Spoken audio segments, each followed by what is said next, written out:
you.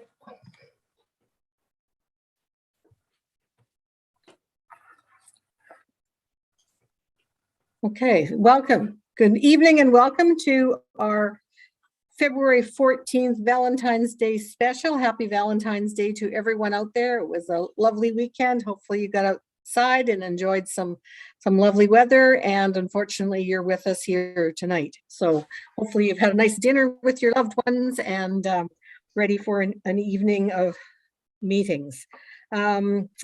I'd like to, Great Victoria School District wishes to recognize and acknowledge the Esquimalt and Songhees Nations, on whose traditional territories we live, we learn, and we do our work. Could I have approval of the agenda? Trustee Ryan Painter. And any additions to the agenda? Any?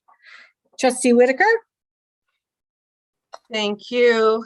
Now I got a couple of things. One, I would like to, I see that Boker Creek initiative is going to be presenting. I also had some questions, so I'm wondering if we can officially add that to the agenda, or will we be doing discussions during presentations?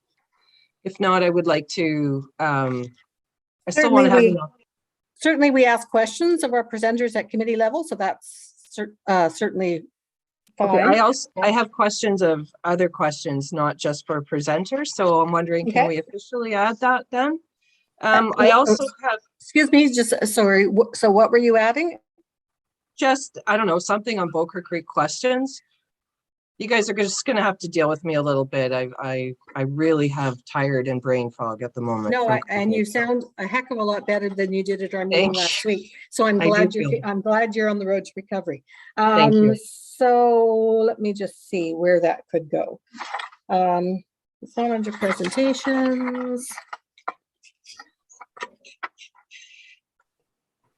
Let's see, where could we put it? Want to just put it under new business, or? Yeah, I was just going to suggest, why don't we put it under new business? I'm okay with that. We can do an H1 there. We'll put it there. Okay. Okay. H1 and Trustee Whitaker to continue. Yeah, I also have some motions that I think are just going to come up as we go, and I may drop a couple in notice of motion at the end, but organically, we're just going to go through and then say, yeah, sorry, okay. I have one under business arising, but okay. We'll get there when we get to business arising. Any other discussions for the agenda? I just check my other screen. No, it doesn't look like it. Okay, so the approval of the amended agenda with the one item added, H1 for Boker Creek. Okay, all those in favor? Any opposed? And the motion's carried. Okay, approval of the minutes of January the 17th. Can I have approval? Trustee Ryan, thank you. You blend in with the background there. I couldn't see your hand. Any discussion of the minutes for the date of January 17th? Okay, seeing none. All those in favor of approval of the minutes? Okay, any opposed? They are carried. Any business arising from the minutes? Trustee Whitaker. Thank you. So if we look under C1, the climate action plan, it does say that suggested revisions to the terms of reference. And at that time, I asked if we could have a process and guidelines for the expenditure of the $15,000. And unfortunately, when this came up in the next meeting at the board, I was suffering from my laptop and I missed that I wanted to amend that. So at this point, because it has gone forward and I do think that there was a commitment to have a process and guideline for that money, I would like us to consider a motion that the superintendent create a process and guidelines for approval of the committee expenditures and further provide the board with a plan for the $15,000 currently budgeted to the Climate Action Committee. Do you have that written down that you can forward it to? I can type it in. I'll type it in somewhere. Okay. So I don't know if that needs to be a notice at this point, but it's I apologize, and my huge thank you, Andy, to Josh and Chris for getting me a new laptop, so I won't be watching the circle when I should be making amendments to emotions again. So maybe we could put that under new business because it doesn't have to go through right now. Because if I could ask the interim superintendent, we have still got time to pass this at the next ops meeting, correct, for it to go through for the committee work. So yes, she's nodding yes. So if you could put that as a notice of motion for the next ops meeting, so we have time to get it fully written out, that would be awesome. Does that work, Trustee Whitaker? Yeah, either ops or at the next board meeting, right? Whatever works. I'll start typing it in here. Okay, awesome. So we won't put it under business arising, but you're going to send it to us, and it is probably more appropriate to be at ops, and there's no huge rush to get that because the committee hasn't even started its work yet. So this is what I'm saying. Yeah, just take note in the minutes. Yep, thank you. Any other business arising from the minutes? Okay, seeing none, we'll move forward. We have presentation. Oh, sorry, Chair. I think Nicole has her hand up. Sorry, Chair. Trustee Duncan. Yeah, thank you, Chair. Yeah, I just had a couple of items from business arising. The first one was around clarification at our last meeting. A few folks sought clarification about the location of the childcare and associated parking on the Vic High site. And I believe the team was going to go away and just clarify that. And then the second item, business arising, was around the reasons for the high costs of the international student program agent fees. They're about 3 times higher than budgeted, and the Secretary Treasurer was going to make some inquiries and clarify why that is. Okay, we'll start with the Secretary Treasurer. Do you have that information for this evening's meeting? Or Yes, did that? I think I can answer the question, but if not to the satisfaction, then I'm happy to bring it back. In terms of childcare, we have commenced our usual childcare consultation. The team has finalized their documentation, and I believe it was sent out as early as Friday to the community. And so we will undergo the normal consultation process for our childcare studios. So thank you to Marnie Vistis and Harwood, Lisa McPhail, and Erin Parker for getting that going. And so we will hear back about that. And then in terms of the international agent fees, I think this will become more clear next week when we go through the amended budget. We know that our international revenues are much higher than we had budgeted, and we know last month's financial report was based on our prelim budget. And so I'll speak to that a little bit in tonight's report, as well as next week on the 22nd, we received the presentation on the amended budget. And so because the revenues went up, or we have so many more students, our agent fees would naturally go up as well. Okay, Trustee Duncan, is that? I think I can ask some questions. I do have some questions of clarification around that in terms of the assertion that the proportion of the increase of agents fees is a direct reflection of the increased student fees, but we can discuss that, I think, under the agenda item that Secretary Treasurer is suggesting.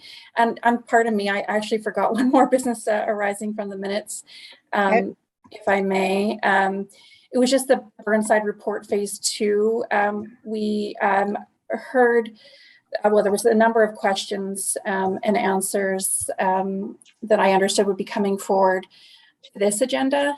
And I noticed that it isn't on the agenda. So I wondered whether or not we had a plan in order to create some space for those that Q&A related to that report. So I was going to speak to that later in the agenda. So what's happened is all of those answers have now been posted to For the Record on the website. So rather than going back and forth, because some of the questions, they were difficult to understand in the format that they were presented in. So we went through, and the Secretary Treasurer and her team have spent a lot of time getting that information. And so what we did was we posted it for everyone to see, and all of those questions have been answered in the new for the record document under the VICI and the Burnside area on the website. Through the chair, can we get that reflected maybe in the minute, because it was an item that we had committed last meeting to have back in front of the standing committee, presumably for some discussion. And so, you know, can we at least get that reflected in the minute that that's what we've done instead? Yeah, and it was going to be reflected later on in the agenda, but since you brought it up under business arising, that's where the answers are. Yeah, so that we can reflect that in the minutes. Yep. Thanks. Trustee Whitaker. Thank you. I just wanted to, through you to the Secretary Treasurer, I just wanted to clarify, I did receive the letter as a VIC-High parent for the childcare centers. Where else are we consulting? Because it strikes me that George J should be contacted, as well as other organizations just in the area, not just the VIC-High families. Secretary Treasurer, do you know how far that's gone? I would have to bring that back to the committee. I do not know the answer to that tonight. Okay, thank you. Okay, so we'll look forward to get that information, and that might come up at the end of the month too. We might be able to find that out at the board meeting. Thank you. So we're going to move on to presentations to the committee. We have 3 presentations, and remind presenters that they have about 5 minutes. We give a little bit of leeway, but not too much, because we do have a very full agenda. So our first presenter is Kyle Armstrong from Peninsula Stream Society. So welcome, Kyle. The floor is yours. Thank you so much. Was it appropriate if I share my screen for the presentation? Yeah, we'll just have to allow. Yep. Yep, you should have rights. Okay. Great. Well, thanks so much, everyone, for having me. I know you're extremely busy and you have a lot to chat about, but I welcome the opportunity to speak to you and share a little bit about one of our programs in our organization. My name is Kyle Armstrong. I'm the Restoration Coordinator for Peninsula Stream Society.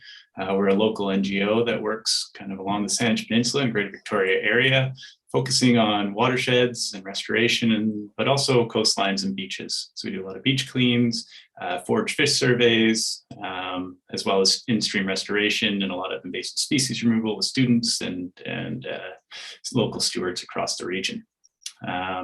Presenting to you today on a recent program we developed called Rain Gardens for Headwaters, focusing on building community capacity for stormwater green infrastructure. You have to apologize. I put this presentation together rather quickly, so there may be some errors throughout, but I think it'll work as an effective tool just to share and communicate what we hope to achieve with your support. So essentially, just a little bit of the background on one of the issues we're trying to solve with green stormwater infrastructure is urbanization and its impacts on our local watersheds and waterways. Essentially, what we have with urbanization in any watershed is you have an increase in impervious surface area and development, lots of different activities and shifts, which has all sorts of negative impacts on the local biota and systems. Essentially, as you kind of urbanize an environment, as that water and precipitation falls on that environment, it's evacuated by engineers into the local drainage system to get pushed off the landscape as soon as possible. On that route, it picks up heat from the environment, as well as different thousands of chemicals, and becomes this kind of toxic stormwater soup that rushes oftentimes into our local streams and creeks, or directly into the ocean and the local coastline habitats, with all sorts of essentially just wreaking havoc, not only on biology of these different species, impacting eggs and larvae of different systems, but also the physical characteristics of the watershed, making it very, very difficult for life to exist and to be productive and support some of these really important ecosystems that we like to see in our local streams. Not only that, it also wreaks havoc on the local capacity of the stormwater infrastructure. So, a lot of this infrastructure has been built a very long time ago and doesn't really keep up with the development that we have in place. And with that, there's some opportunity. And we really need to change as a society kind of this thinking that we need to remove water off the landscape as quickly as possible. The alternative is this green stormwater infrastructure, which is really shifting the paradigm to holding water, absorbing it in place on the landscape. And what that does is it slows the water, gives it a chance to cool, gives it a chance to infiltrate back into the soil, and as well kind of slowly infiltrate back into the local systems. So it cleans it, it cools it, and it slows it down. So thereby ameliorating a lot of these issues that we see from urbanization, and allowing and restoring kind of those baseline conditions within our local streams and waterways for biology and ecosystems to exist. Not only that, it also provides resilience against things like large floods, thereby relieving some of the pressure from these local stormwater systems like pipes. You know, if you built the landscape to be a sponge, when you have these larger rainfall events, it can actually be really effective in mitigating some of these impacts. The issue is it really needs to be built to scale. If you put one rain garden in the middle of a massive parking lot, you know, and you just say, there, fixed, it's not going to do much. This really has to be taken up across all scales, across all sectors, in order for it to be really effective to the point where we're seeing in-stream and local waterway benefits across a large scale significantly. So where the program comes in is we want to target communities. We want to target people, everyday people. We want to help them become aware of this issue and help them get a handle on the tool and how they can help fix it and ameliorate it at different scales, whether the local business owner or a local homeowner, or, you know, different professionals working in engineering, civil engineering, or in education. So the Rain Gardens for Headwaters program is based off of other successful programs in Vancouver, Washington, and Oregon, where they really target these communities and build capacity within them to be able to construct basically across the entire life cycle of the project, rain gardens in their local communities and shared spaces, including their private homes. And so we are trying to spread it like a plague, essentially, and make it infectious and really build on this huge opportunity that is often missed with these projects, where they just kind of come in, they build them, and then they leave. What my ask is of SD61 is we've recently have been awarded funding for some demonstration sites. And we think it's a huge opportunity for SD61 to partner with us to build some rain gardens at some local schools, working with the maintenance and facilities departments, capital projects departments, to identify areas that would really benefit from having these infrastructure on site. Once kind of working with that level, taking it back and entering the classrooms, engaging with students around these projects and helping them to plan out their own rain gardens. We're trying to keep it as simple as possible and as low risk as possible. So using existing stormwater infrastructure that's already there as an overflow, and yeah, picking low sites, excavating them out, filling them with absorbent soil, planting them, and bringing those students around that process, as well as the outer community. So engaging the outer community on these projects as well, and giving them an opportunity to go through that planning process as well, bringing all those plans together and really just having a celebrated build of these projects. With that, you know, we've been working with local champions within the schools. So we have some really good principals and teachers that have been championing. We've been working with at Monterey Middle School, as well as Campus View Elementary. We have, you know, significant uptake there and support that we'd like to begin pursuing with support pending from maintenance and facilities. I'm meeting with them on Wednesday to go over these projects with them and just determining kind of how that would work with them. Oakland's is another one on our radar. We've met with one teacher, but you know, still developing that project. And we've had interest from a lot of other teachers now. Now it seems like the ball's rolling. We've had people from within the district and outside the district also interested in having these projects on site. We have funding from Pacific Salmon Foundation, as well as the TD Friends of the Environment, to build these demonstration sites. As well, we have a large capacity, especially in Oak Bay, but we partner with lots of different friends of groups to kind of be able to contribute and bring support in the maintenance of these projects once they're built. We're not going anywhere. We have an extremely large volunteer base. We have significant experience in these project management and maintenance of these projects. So it's not like we're going to put this rain garden in and then disappear. We're very vested, highly vested in this project and building these infrastructures across the region and building it out a successful program that, you know, we really want to see continue throughout the decade. Thank you. Awesome. Thank you. And that was just about bang on 5 minutes, so you did a great job. Does anyone have any questions for Kyle on this? Trustee Painter. Yes, thank you. Thanks, Kyle and Peninsula Streams for presenting. In a previous life, I had the good fortune of working quite closely with Peninsula Streams, so I'm very aware of the good work that you do. My question for you is around, and you've gone into it a little bit, but I'm wondering if you can expand a bit on the rain garden maintenance piece, because I do know that where rain gardens have been put in previously, not necessarily here, but in other spaces where I'm familiar, if there is not a maintenance getting invasive species out when they find their way in, it can be challenging to maintain them, and they can actually they can be a bit of a hotbed for development of an encroachment of invasive species. So I'm wondering if you can comment a bit on the maintenance plan for rain gardens, especially coming into school sites in terms of demonstration spaces, and how you see that playing out, because it's an important piece for my consideration in terms of bringing them into our school district. Thank you. Absolutely. Thank you, Ryan, for that. That's a great question. And I think that's one that comes up a lot with these projects, is who's going to maintain them and take care of them. You know, we don't want you to disappear and just leave us with an added headache. People are running at capacity. We understand that. You know, and these are conversations I hope to have with capital and maintenance on Wednesday and try to calm some of these concerns. I think there's a lot of misunderstanding and kind of there's a huge range of what a rain garden can be.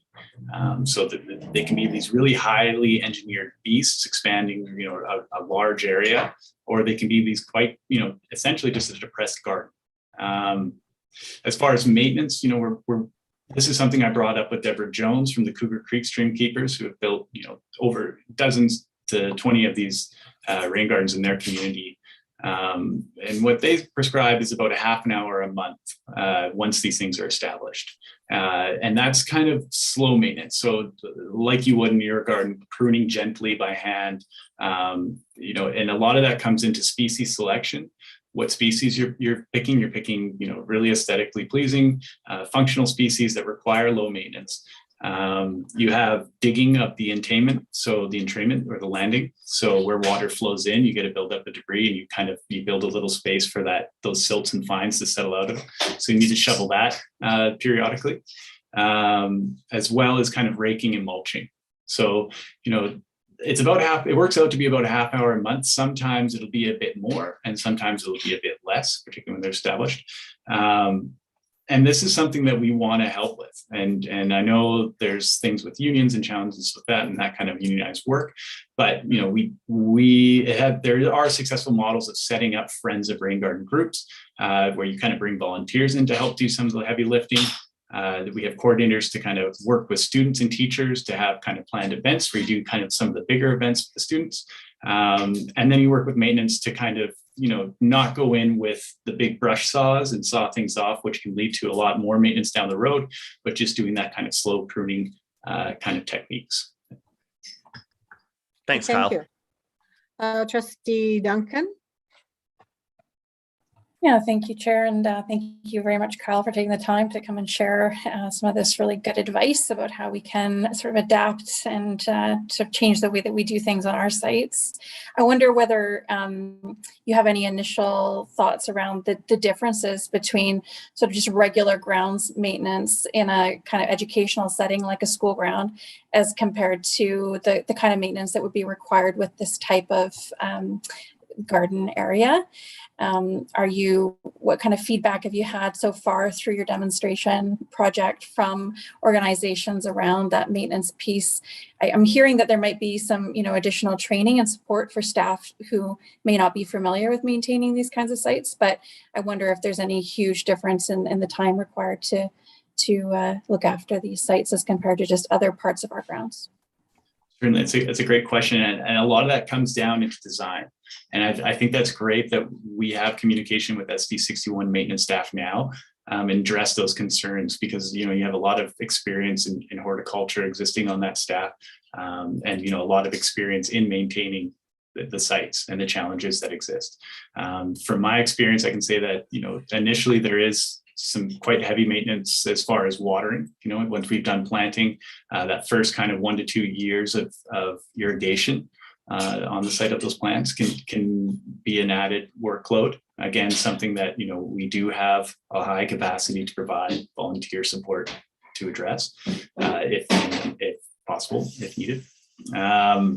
As well as, but with the design characteristics and things like that, you can really design the characteristics of the garden to not be much more or less than any other typical site, which is a frustration for me a lot of the time when I see a lot of, some of these gardens and sites that exist. They're very close to being rain gardens. They've done everything perfectly. It's like, that is a perfect rain garden, except let the water in.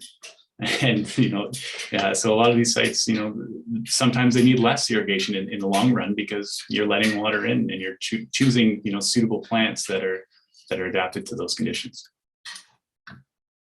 Okay, thank you. Thank you for the answer. Any other questions for Kyle?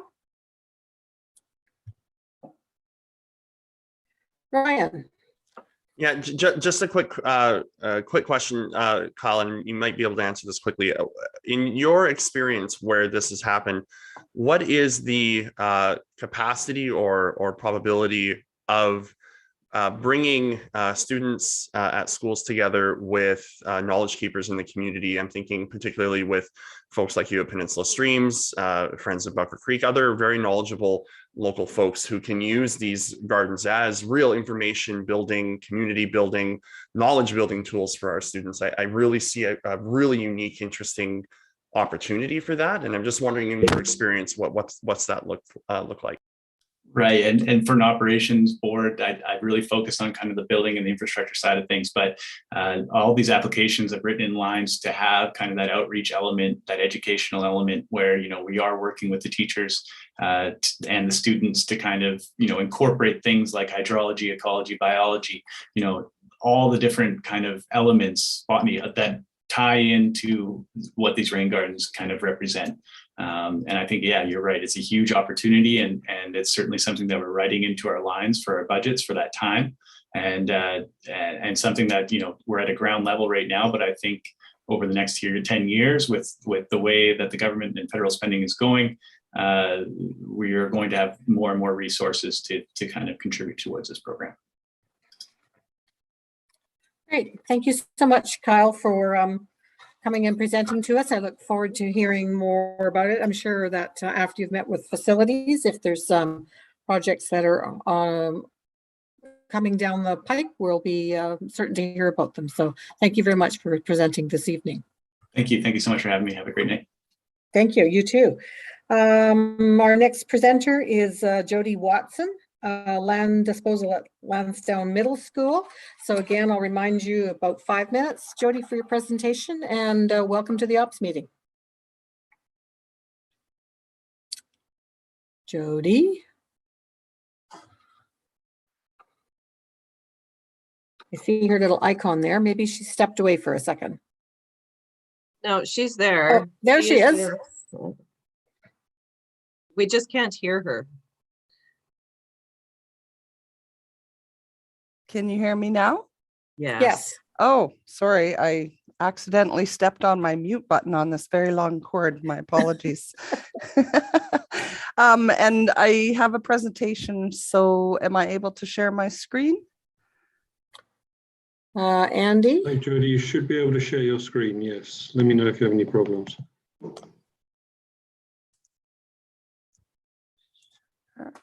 Okay, are you able to see that? Yes. Perfect, perfect. Thank you so much for the opportunity to speak with you tonight. I wanted, whoops, where's my mouse? Here we are. Am I on the full slideshow? Are you seeing the full slideshow? There we go. All right, so I'm Jody Watson. I am with Capital Regional District, and I have been chair of the Boker Creek Initiative for quite some time. I'm no longer chair, but my team members still chair that initiative. So I wanted to speak to you tonight to talk about several School District 61 properties that are really critical to adapting the Boker Creek watershed to our changing climate. And so I'd like to talk to you tonight about these opportunities and ensure that you're aware of the BCI partners' hopes for collaboration in these areas. Since 1999, the BCI has engaged with School District 61 on our vision for the Boker Creek watershed. In 2007 specifically, and since 2018, we've identified the importance of the Lansdowne South property and have been working with school district staff on the daylighting feasibility study. This included a concept for a large dual use field and stormwater management facility on this property. And at that time, I don't think that any of us knew that the property was considered surplus or was potentially up for sale. So why is this property so important? In 2007, the Master Drainage Plan modeled the predicted future flows that incorporated a future rainfall scenario, and Lansdowne property was considered as a potential site for detention. Through that study, we learned two key things. One, we already experienced significant flooding, and if we do nothing, it's going to increase. And we also learned that detention facilities were going to provide the greatest reduction in peak flows for the frequent storm events. So that this is just an example of the modeled projected future flooding if we do nothing. So very quickly, the yellow and green represent flooding in the 10-year and 25-year storm events. So essentially, the daylighting feasibility study and the master drainage plan and the Boker Creek blueprint we're really looking at how do we reduce that flooding. That's kind of the overall goal of what we're looking to do. So we looked very specifically at 9 sites. We focused more analysis on 4 sites that showed the best opportunities to reduce peak flows, to adapt to climate change, to get adaptation funding, and that were publicly owned lands. And because of these sites that were identified as the best potentials, we worked with the daylighting feasibility working group, including School District 61 staff, on a conceptual plan that looked at Lansdowne South and the 2661 Richmond properties. There's more information on both the daylighting feasibility, the master drainage plan, and these concepts in the package that you received. The other key point is that we need several large stormwater management facilities throughout the watershed in order to prevent the projected future flooding. So this is a little bit about the goals of the daylighting feasibility study. I wanted to draw your attention specifically to this slide. This is showing the contours on the Lansdowne South property. The lowest point of the property is this, I think it's the southwest corner. And that's why all of the documents, master drainage plan, blueprint, daylighting feasibility, all envision the creek running along this area because it is the lowest point, water goes to the lowest point. And it also means that if you don't have to remove or add soil, that can actually keep the costs down. So what could implementation look like on this site? The concept that was presented in the daylighting feasibility study and was our intent to bring to the school district once the daylighting feasibility study went to all 3 municipal councils. It's slated to be in front of Saanich Council, I believe, in April of this year. Our concept looked at the potential to have the creek along the corner and a dual use playing fields for these areas. Other concepts have come forward that look at other opportunities for the site. With that, there will be very defined property boundaries, and there would be limited opportunities, I think, for the creek and particularly for stormwater management. And I wonder what the school district will do with this section of the property and how they'll be able to utilize that best. It would be great if we could have a conversation to see what a collaborative concept might look like. Perhaps we look at siting the buildings, potential buildings on the higher pieces of land so that we can maintain areas such as this for playing fields and to act as a dual use stormwater management pond and playing fields. And then we have a lower area here where maybe we do have an opportunity for an outdoor classroom that will handle those 6-month, 2-year, and 10-year storm events. What are the other BCI members doing? Well, currently the daylighting feasibility study has been to 2 councils. It's heading to Saanich. The municipal staff are getting into all of these details. They're looking at the infrastructure upgrades. They're trying to incorporate some of these features into their operational plans. The City of Victoria has a staff report going to council this week where they are requesting an opportunity to apply for funding to do some work in the Spirit Garden. So there's an amazing opportunity for a real big collaboration here. The Boker Creek, the BCI is working with the municipal partners and others, and we're happy that the school district is now sitting on the committee to update the blueprint with information from the daylighting feasibility study, as well as a number of plans that have been updated by the municipalities. We want to continue our discussions with UVic regarding options up on their property. And the community stewardship, I think you guys have heard and are seeing that there's massive community stewardship. There's very active with Oak Bay High School and the teaching classroom that we placed down there with the school district, the Chum Salmon Recovery Project. And there's all sorts of adaptation funding becoming available. So we would like to discuss the opportunities for collaboration on this site and at other school district 61 sites. Perhaps we would suggest a design charrette, as was done with Oak Bay High School, would be a logical next step before decisions are made about where the property lines are going to be drawn. I think there's an opportunity to really think creatively about it, but that requires all of us coming to the table and the same table at the same time to have that conversation, and we do hope that that can happen. So we're really here to ask the school district 61 to join the rest of the partners in looking at the solutions to the downstream flooding.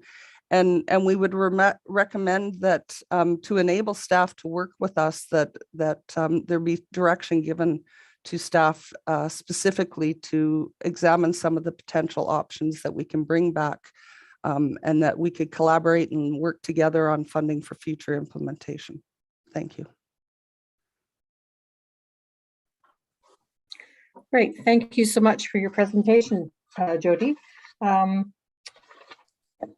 Do we have questions? Just let me find my screens here. Any questions from trustees? Trustee Waters? Just want to say I really appreciate the presentation and the collaborative approach and all the information and all the work you've been doing over many years. We don't usually make motion. Well, our bylaws say we can't make motions based on a committee in that committee, in case you were hoping that there was something that was going to come forward right away. But I think for me anyways, I would love to see more conversations take place. So I'd be happy to bring forward a motion at another meeting. I don't know if our staff have had any conversations with BCI, or if hospice has. Like, do we have a table where everybody's come together yet? Is that question to me? Through Trustee Leonard to the Secretary Treasurer. Kim? The school district staff has not yet met with Boker Creek initiative since the previous 2 times we've met. I understand that Vic Hospice has made some attempts to reach out, but I'm not sure what the outcome of those were. Okay, thank you. Any other? Sorry, Nicole? Yep, Trustee Duncan? Yeah, I just had a process-related question around the opportunity to have some further dialogue around some of the possibilities at this site for collaboration or for a different approach. I'm minded that, certainly on our board agenda, there will be a final bylaw reading that's scheduled for the end of the month. And so, I think, and again, correct me if I'm wrong, but I think really what we're hearing is that folks are looking for a table which the school district can sit at in partnership with the BCI, with the community at large, with municipalities, and potentially with the interested party in terms of this particular parcel of land, to see what kind of opportunities there are to collaborate. I think we've heard it referred to as a win-win-win that we're looking for. And I'm just wondering how that really can meaningfully happen if we aren't to create a table now, given that we have a 3rd bylaw reading coming to the board at the end of the month. And I'm sorry, I guess that's through the chair to the secretary treasurer, really, I think, who is the leader on this one, or to the I wasn't sure where that was going. Okay. I thought I better clarify. I have not had an invitation to come to another table, and I haven't coordinated one. We know we have the bylaw coming up, and I have no direction from the board. So as far as I know, we are moving through the board's information gathering in preparation for 3rd reading, and that's sort of the direction I've been taking, unless there's another direction. Okay, thank you. Jonathan, I see is that your hand? Yeah, on this point, I was wondering if I could get a sense of how many conversations individual trustees have had with community, with members about the possibility of a collaborative concept about the proposed bylaw reading coming up next week. Thank you. Well, I don't think, every trustee has been going at it at their own pace and gathering their own information. So I'm not quite sure that would be a question that they could easily answer. Trustee Whitaker, did you have your hand up? Yep. Yeah, sorry, I do, but I don't want to jump on top of Jonathan if he's not finished. Yeah, I just don't know that it's a question that it's a question through the chair to individual trustees. How many conversations have each of you had with parents specifically about the proposed bylaw reading coming up next Monday? You want me to speak? If you would like to, yeah. Okay. Well, just I think I'm next, and I can't speak for everyone else. There's been a lot of conversations that I've had. I've been contacted by many different individuals, which I guess brings me to where I do have, I am hearing a strong desire in the community for this collaboration. And as a trustee, when I see Jody's presentation and the new suggestions of the hospice on the higher grounds, really makes me want to have more information, and I want to have those discussions on, what are the other alternatives, which include all of the same partners, but perhaps sees a better result. So I guess I would once again ask that question through the chair to the secretary treasurer, or just to the chair. So how do we provide that direction, or at least have a vote on that direction to provide to get us to that place where these discussions are happening between the 3 or 4 parties? Well, I'll go to the secretary treasurer. So we're in the middle of a process, and we've had 2 readings of a bylaw and a 3rd reading coming up. So I don't know how I don't know what happens if that process is stopped or delayed, or so I'll ask the Secretary Treasurer if maybe she can comment on that, about the process legally that we're in, or that we're in. I would say we have an agreement with the hospice that's conditional on board 3 readings and the ministry's approval, as we know. The direction so far has been to prep and answer some questions for a 3rd reading. If the board wants a different direction, then the committee is welcome to give some direction. Okay. So Thank you for with the- that. Sorry, I do have some other questions, but Sure. if I can continue. So, okay, not to leave that particular point and go to my other questions. So should we be bringing forward a motion when we speak about Boker Creek? Is that the time to do it, or is it now to have that motion? To have the parties come together and consult, hopefully within the time period before the next bylaw reading. Is that what the board needs for that to happen, or staff needs?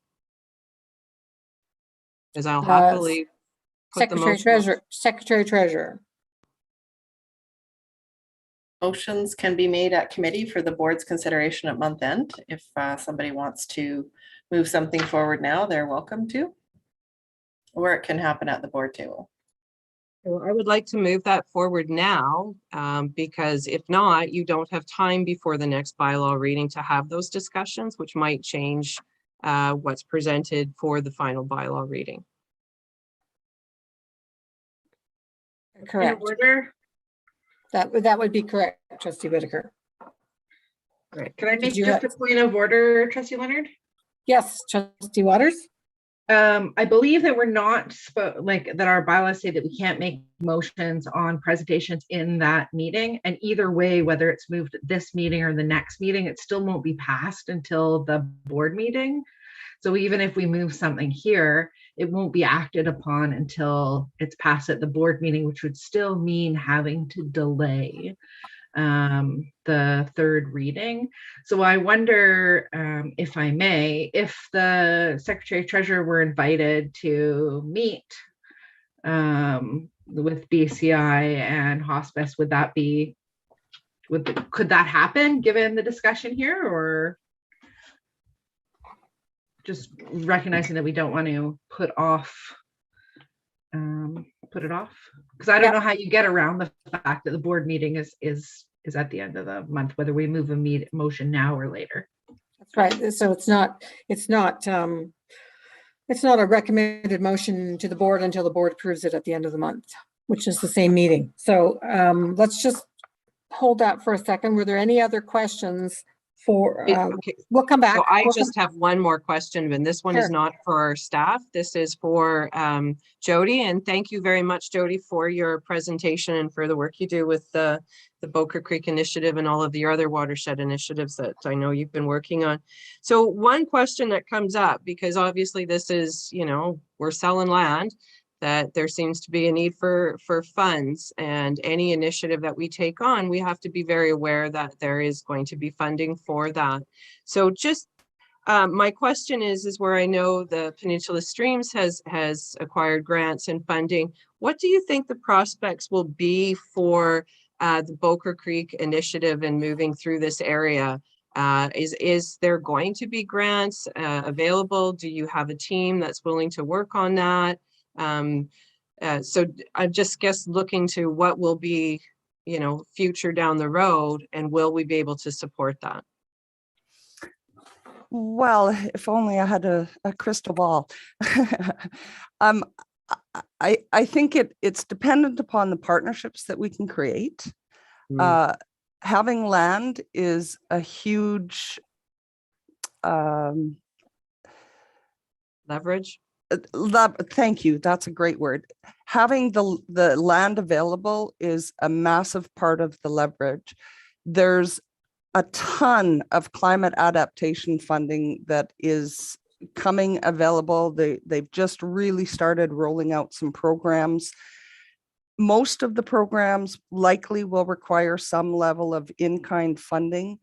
I think that maybe there's opportunities to have discussions with the district of Saanich. I mean, this is a very, and I mean, the other municipalities for that matter, this is a very, very important, these detention facilities are a really, really important mechanism for us to be able to adapt the entire watershed to climate change. So I think that there could be some interesting conversations with the municipalities, the school district, about what are some creative ways that we can do that where the land stays in public ownership. It still serves the school, but it also serves the entire watershed. So Well, that's I good. think I think some innovative funding and some creativity and bringing a number of partners to the table, I think would get a very interested look from funders. And in terms of a team, we would certainly be looking to work together to help collaborate that. I think it would depend on the specific pieces of property and who's all involved as to, you know, we would have to have conversations about, you know, would the funding application go through the school district? Would it go through the municipality? Would it go through us in partnership? All sorts of things. When we did the project with school district and the district of Oak Bay at Oak Bay High School, we did all the work on writing the grants. The grant was submitted through the District of Oak Bay. They then administered the funds. We put in place memorandums of understanding with the school district and with the high school and with the municipality about who was going to maintain which parts. There was a lot of information on, because there was multiple contractors working on the sites, we had portions of it that we paid the school district and they included as part of their contract. In order to not have multiple contractors on site. There was all sorts of collaborations and partnerships. The important piece is allowing us to have those conversations to see what we can make happen. And I do believe that there is a win-win-win here. I'm not sure that, well, I guess I should keep my opinion to myself. I do believe that there's a win-win-win here. And I look forward to having an opportunity to have those conversations to see where that is. Thank you, Thanks, Jody. Jody. Chair, a point of Yep. order, Chair. Yep. So I don't want to take away from the conversation that's happening because I appreciate that it's fulsome. I also appreciate that we still have one more presenter lined up for this piece, and I don't want to go down a digression where we're not respecting this presenter's time that they have brought to us. So, and I do acknowledge as well that we have this later down on the agenda. I'm wondering if we can allow the presenter to present, and then, you know, if we want to pursue this, we can do it later down the agenda. Yeah, appreciate that. Thank you very much, Jody, for your presentation, and we will move on the agenda. Thank you. So our third presenter tonight is Travis Ritchie, a teacher librarian policy proposal.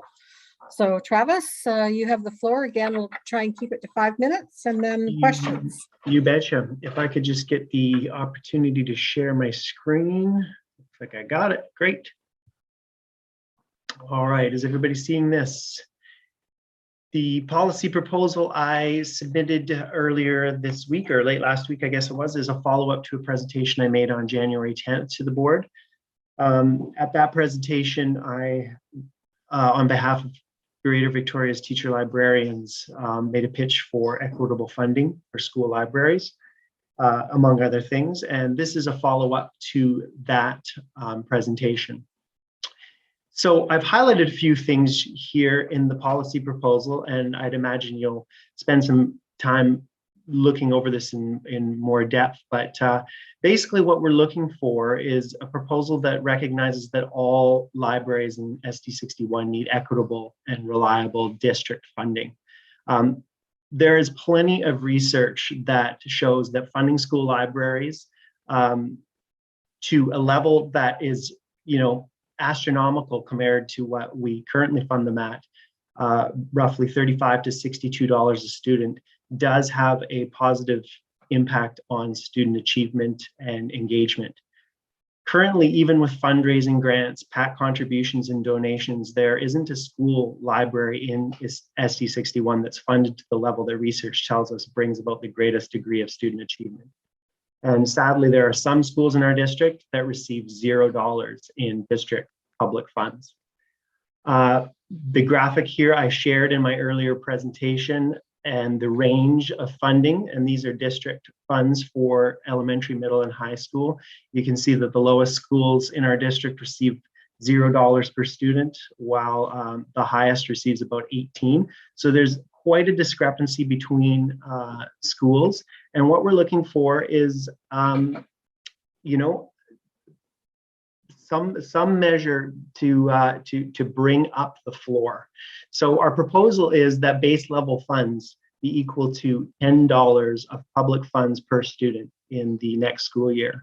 And that this is a number that is revisited on an annual basis, that we are reporting out on these expenditures at school libraries on an annual basis, and that we're considering increasing that amount each year, if for no other reason to acknowledge inflation. Base level funding is a foundation upon which schools would be expected to build with additional public funds. And of course, schools, as they do now, would be encouraged to supplement public funds with non-public funding from grants, fundraising, donations, etc. Hence, base level plus.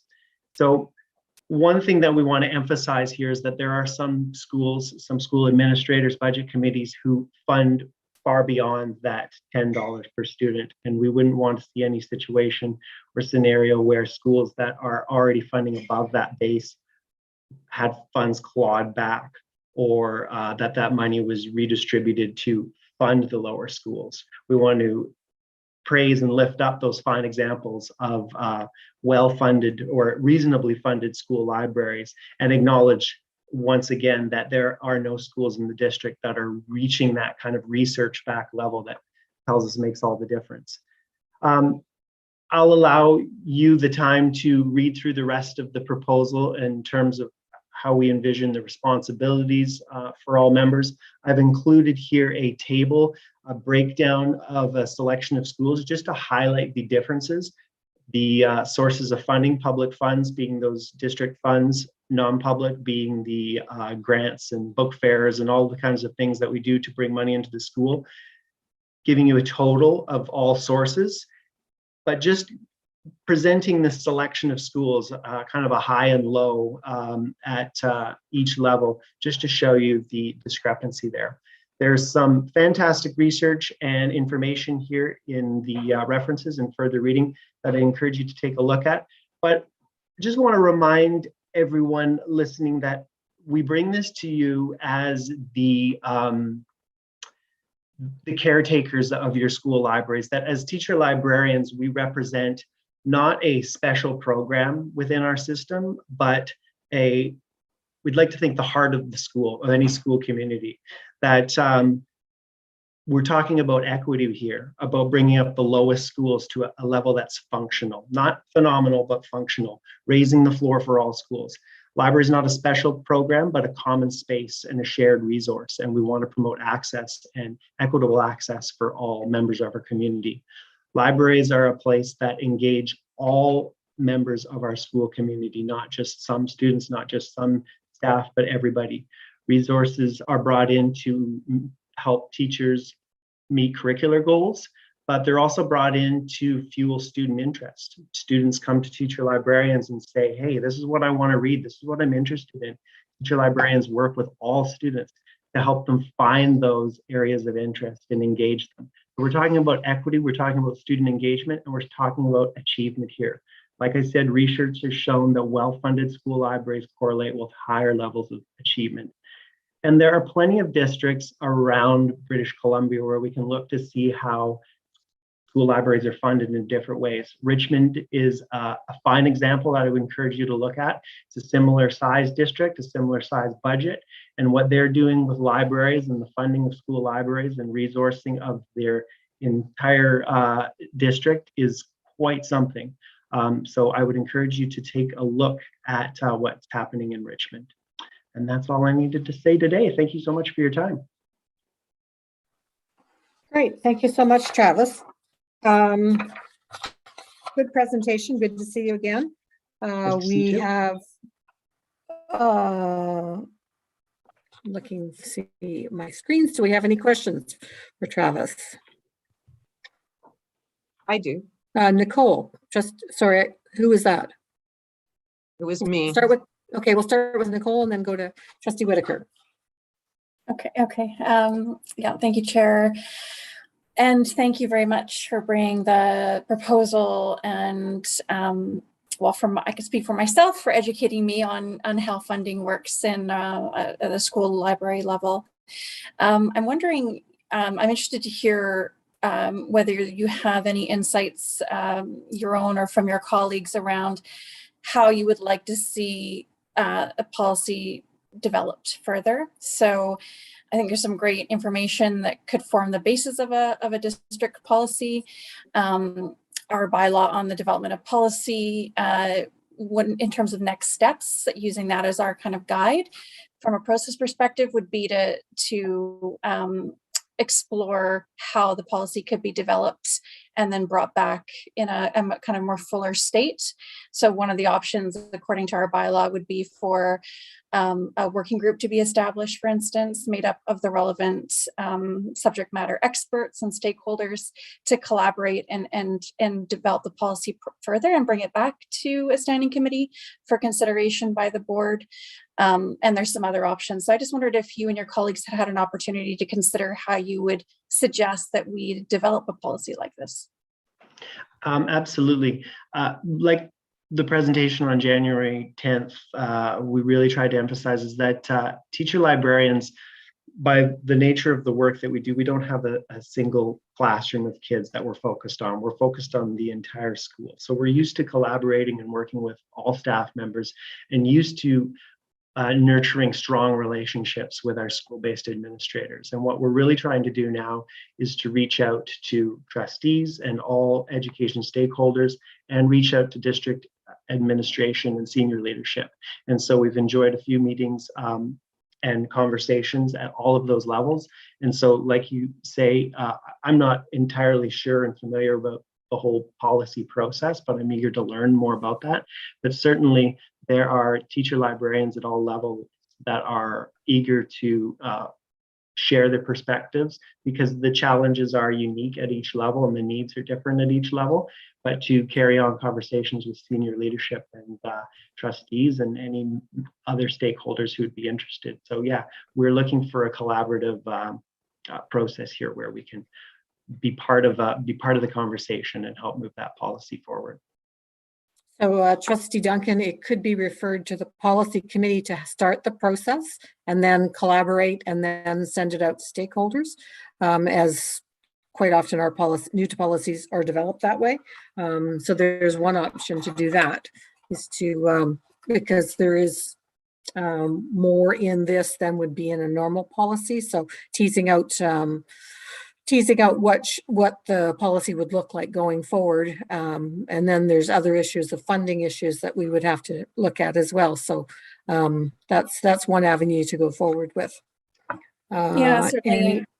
What came to mind was a working group style. I mean, I think this is sort of interesting as somewhat of a test case. I'm not sure in our district how often we've developed policy in line with what the bylaw suggests or not. I'm still too new to this to know for sure, but I think certainly, having a group rather than it maybe being driven by trustees and the policy committee, which is pretty top down, that possibly we consider some kind of a working committee, which brings together the subject matter experts and the folks at the school-based level that have the kind of knowledge and expertise to bring a policy proposal forward. But I just really want to say, whatever the path is that we end up going with this, and however the policy is developed, that I really appreciate the time and effort and the research-driven approach to bringing this to the board.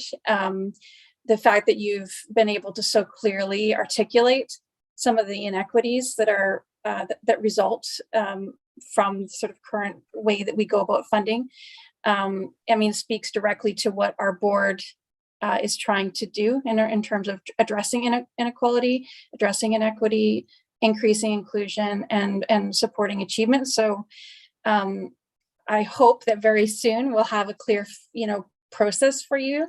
But I was hoping it could be driven by yourselves as the subject matter experts. But I recommend a working group that's not as top down. Yeah, and just when you were questioning how often we've done this, I can't remember ever having one come through this way before. That's how long it's been. So it's been a while. Very exciting. Any Trustee Whitaker? Thank you. And Travis, I want to thank you very, very much for bringing this forward. I think parents will also agree. It's been many, many years of book fairs and fundraising and coming up with, the percentage of gaming dollars going towards libraries. And it's certainly when so much of the funding has come from parent advisory councils, it creates that inequity, as you've stated, because some of our schools are far better at fundraising and have the means and the population to do that work. So thank you for bringing this forward, because it is an equity issue.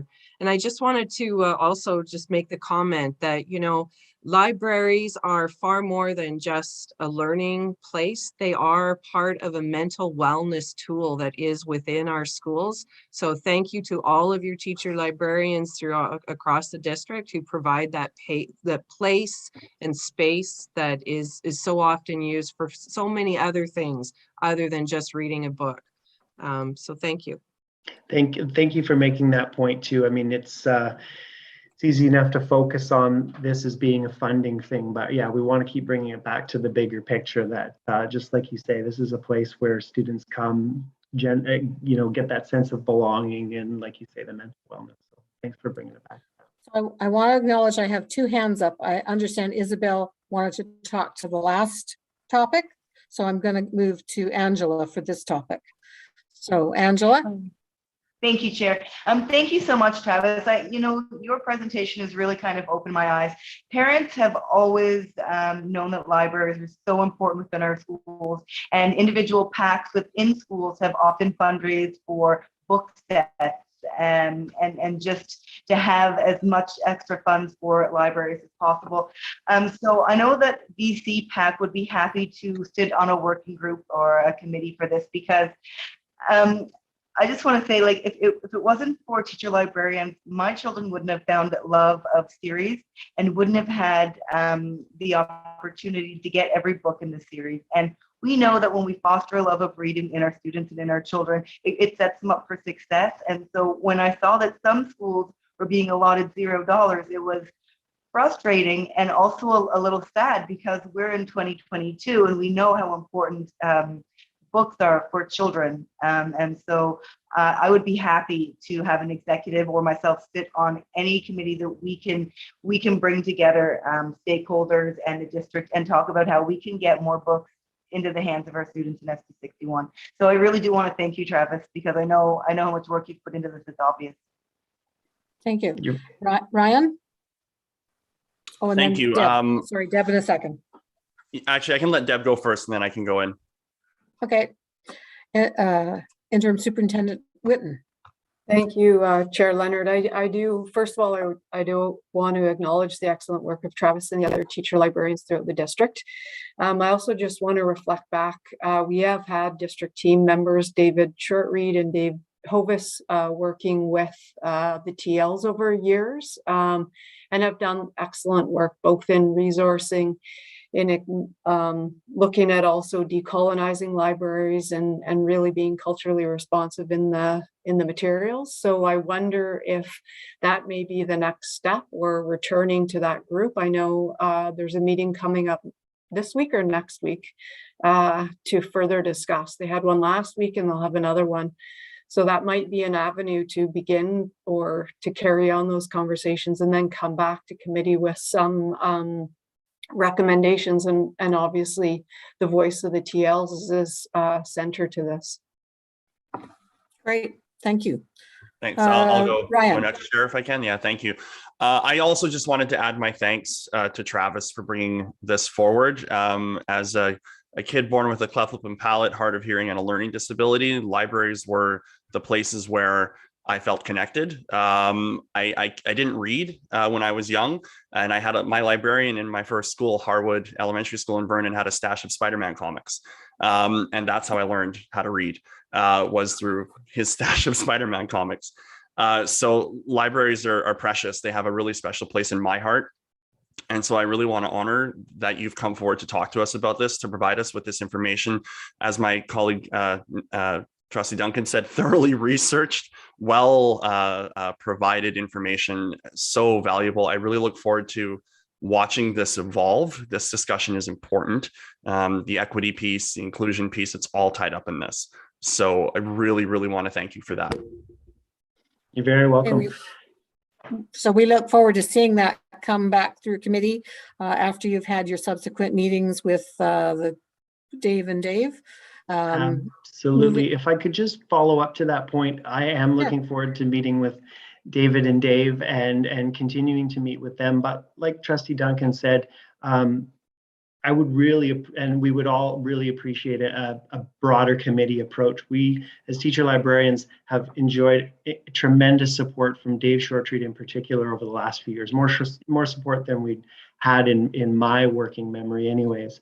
But as TLs, we don't have a district level teacher librarian who can speak to all facets. And while we've addressed some very important areas of need through Dave's expertise and his willingness to sit down, listen to us, and connect us with different members of the district team, we are in the middle of a budget process here, and we're talking about a policy proposal for equitable funding for the next school year. So the sooner we can get on to meeting and really seriously discussing this, bringing in as many stakeholders as possible, we'd really appreciate it, because we are, almost into the middle of February, and it'll be the beginning of March before we know it. So just wanted to make that point, but thank you so much for your time.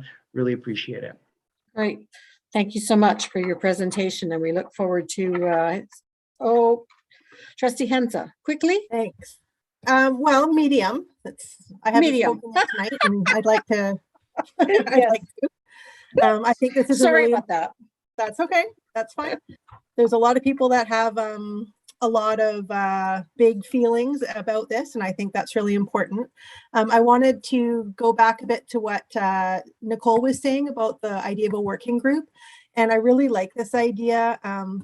I think it's going to be a way that we can maximize some of the best resources we have in our district, which is our people. It's something that came up in budget season last year, how we weren't hearing enough from our actual experts on the ground, be it the teachers, the TLs, the EAs. And I just think that our people have a lot of firsthand knowledge that, while it's currently kind of being filter's not the right word, going through district staff and then coming to us, it feels filtered sometimes. And I know as a trustee, I really appreciate the opportunity to have more connection directly with the feet on the ground. So I just wanted to talk about that. And also I had a question, and it brings me back to a real quick story. I grew up in Sydney. This is going to be dating myself, when the library used to be in Sancha Hall, which is what Mary Winspear's Center used to be before it looked nice. And we had a little library up there, and the kids section was a bin that was about 3 feet by 3 feet. And I'd dive right into it and go through, and I'd read everything. And then Vancouver Island Regional Library built the library in Sydney. And I remember the first time, I must have been 6, 7 years old, walking into that library, and there was a whole section of shelves and books and an alligator on the ground that we could sit on to read. And the librarian being so excited to show me all the new books, and how much that really widened my appreciation of reading and my love of reading. And just that perception of library and perception of interest. And I just wanted to quickly ask Travis, just how that lack of equity in funding affects the perception of kids' experience in the library in the schools that are well-funded versus not as well-funded, and the capacity of the teacher librarians in those different kinds of schools to even do their job and maximize the potential. I just wonder if you had any words about that. Thanks. Teacher librarians in some way, in a lot of ways, need to be salespeople. There are always going to be kids that come into the library and they're eager and they know exactly what they want, and you just need to point them in the right direction and they can take care of themselves. But there are a lot of kids that need that direction, that extra bit of conversation. You need to get to know them a little bit better. You got to coax them out of their shell a little bit because they've never picked up a book that meant anything to them. Books haven't worked for them in the past because they haven't found the one that really, did it for them. And teacher librarians are not just working with books anymore. We've got maker spaces going on. We're doing coding, we're doing outdoor initiatives, we're doing all sorts of things to engage as many members of our community as possible. So the more funding that and attention and support that a library has, the more a teacher librarian is able to do their job and to engage with all kids. And if you've received no funding year after year after year, it's really hard to sell that collection. And oftentimes you're dealing with resources that are, old, falling apart. And these are resources that are going home to families. These are resources that kids are pulling out of their backpacks. So it's no secret to the families in our community, to the teachers at the school, or certainly not the teacher librarians, that an underfunded library doesn't just stay the same. It gets progressively worse and worse and worse. And like I said, there are no libraries in our district that are adequately funded. If I may be so bold in saying it, I mean, we have some better funded libraries than some, but over the years, books get damaged, they get lost. And so you're trying to sell books that just aren't that appealing in a lot of cases. And you have kids requesting books that maybe you can't afford to buy anymore because you've spent your limited budget already. So it's hard to do your job when you don't have the support and the funding, the time and the money to do it right. So yeah, I hope that answers your question. Okay, thank you. Thank you very much, Travis, for all of the information, and we look forward to hearing what David and Dave and you and Deb bring back to us as quickly as you can. You betcha. Okay, great. Thanks. Thank you. We're moving on to the superintendent's report. Excuse me, could you let me know when I might have an opportunity to speak to the Lansdowne Landfill? You had started the conversation and said you would get back to the issue. Sorry, we will be, we've got it under new business, H1 right now. Did you have a quick question that we could answer now, or did you want more of a lengthy discussion that we could do under H1? I have several questions that follow directly on the Bowker Creek. So I have questions that you could be answering, but I would actually be happy if you would be willing to discuss the questions that I have. But I would like to know that I could address this tonight. Okay, yep, we'll put you under new business because Trustee Whitaker had wanted to discuss Bowker Creek under new business. All right. Okay, Thank so you. we'll be doing it there. Again, we'll be coming back to the topic. Superintendent. C1 administrative regulations. Yeah, thank you. I'd invite District Principal Sean McCartney to provide an update on our admin regulations and our admin procedures. And you'll find that beginning on page 60 of your packet. Good evening, everyone. It's good to be back.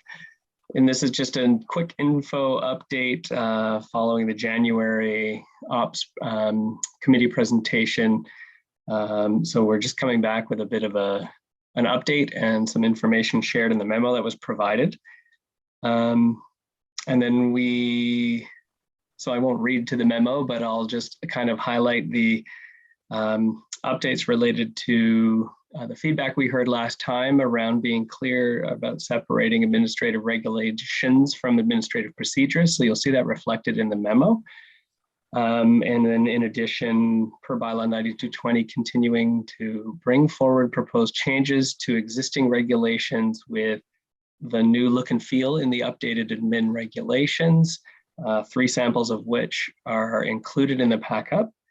You'll also see referenced the decision following last month's presentation to just keep it with the current organizational structure on the website, one less change around numbering and structure. So sticking with the 1,000 to 8,000 numbering structure that currently exists, the way policy and regulations are currently presented. Yeah, and then the second piece around administrative procedures, looking to share that as a fully completed first round document that we plan to publish and have available for district administrators and managers by September 2022. So that's that separate piece of procedures that don't speak directly to or are connected directly to policy and admin regulations. And then there are those 3 examples which I've referenced, and happy to hear comments or questions relating to that information. Okay, and the trustee Duncan. Yeah, thank you to the chair, and thank you so much, Sean, for bringing this back and for your work to clarify the difference between board policy, administrative regulations, and then administrative procedures. I appreciate that. I wonder as I looked through some of the revised regulations, I wanted to clarify. So the work presented tonight is both seeking to make some amendments to administrative regulations, as well as introduce some administrative procedures that will be included in a manual made available to administrators. Is that right? So the content of the 3 examples are revised administrative regulations. I don't have procedures to share tonight, but I'm happy to reference an example. It's not included in the pack-up, but if it was helpful to speak to the difference between the 2, I can reference it and then maybe bring an example next time, if that's helpful. Sure, that sounds good. Okay, that was a yes. Yes. Bring back next time. Okay. Was Nicole, that was what you were referring to? Yeah, no, that sounds good. I appreciate that. Yeah, no, I do appreciate that. And then if I may, Chair, before you move on, I just got a secondary question. So around the administrative regulations, I'm assuming that none of the regulations that have been amended and that are here in the pack-up for information have any kind of budgetary impacts. There's no tie to budget. Is that right? Okay. Yeah, great. Good. Wonderful. Thank you. Appreciate it. And look forward to next time. Bye. Sorry, I realized I'm unmuted. I could have said, yeah, that's right. That's what we do a lot. Yeah, we do that a lot too. Any other questions for Sean? Okay, great. Thank you so much for that. And we look forward to further updates. I just noticed that some of these are draft. Like, are we looking at those this evening, or they're just examples tonight? Sorry if I think they're just examples, are they not? Sean? Sorry, I'm unmuting. I think the process we envision is bringing them forward as information examples, and if there were significant pieces that warranted further discussion, our goal is to start to move them forward. And so these drafts are intended to come forward with, again, mostly information pieces that have been either reworded directly old to new, or with some minor updates or rewording to reflect current practice. Then can I comment on 1240 parent volunteers? Yes. And so that's, please. Normally the regulations do just come for information unless there's something significant. So this is not that, but this was coming forward as examples tonight, correct? Yes. So you don't want my comments then? Has this not come through the board already at one point in time under regulations. Regulations come through as information. As draft. Right, Anyway, they how come about through I as, just say what I want to say, and then if you don't Sure. like it, you can ignore me. no, you can say it. Yeah, but if you don't like it, you can ignore me. So when I look at this, the draft on parent volunteers, I guess what really struck me the most is when it comes to the form that needs to be filled out. And under there, we have personal and work-related character references, and we ask for 2. And I guess I just want to say that, you know what, frankly, when we're hiring people, we barely take references as a viable source of information. And so when we ask for it here, my concern is that what we're doing is what if you're a new parent that's just moved to the town?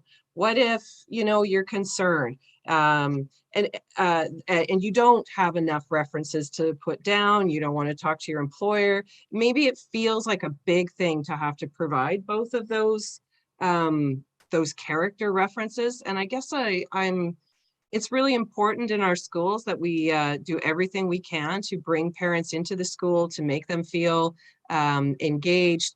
Because when parents are engaged in the schools, it tells our students that education is important to more than just us as a system, but also to their parents, and that just adds that extra thing to it. So I just want us to consider that. I leave it with you to consider whether or not we need 2 of these references, and really what weight are we putting on those references? I mean, I can, you know, call my next door neighbor and say, give me a good reference when the school calls, right? Like, where's the validity in that is a reasonable reference to allow somebody to volunteer in the schools?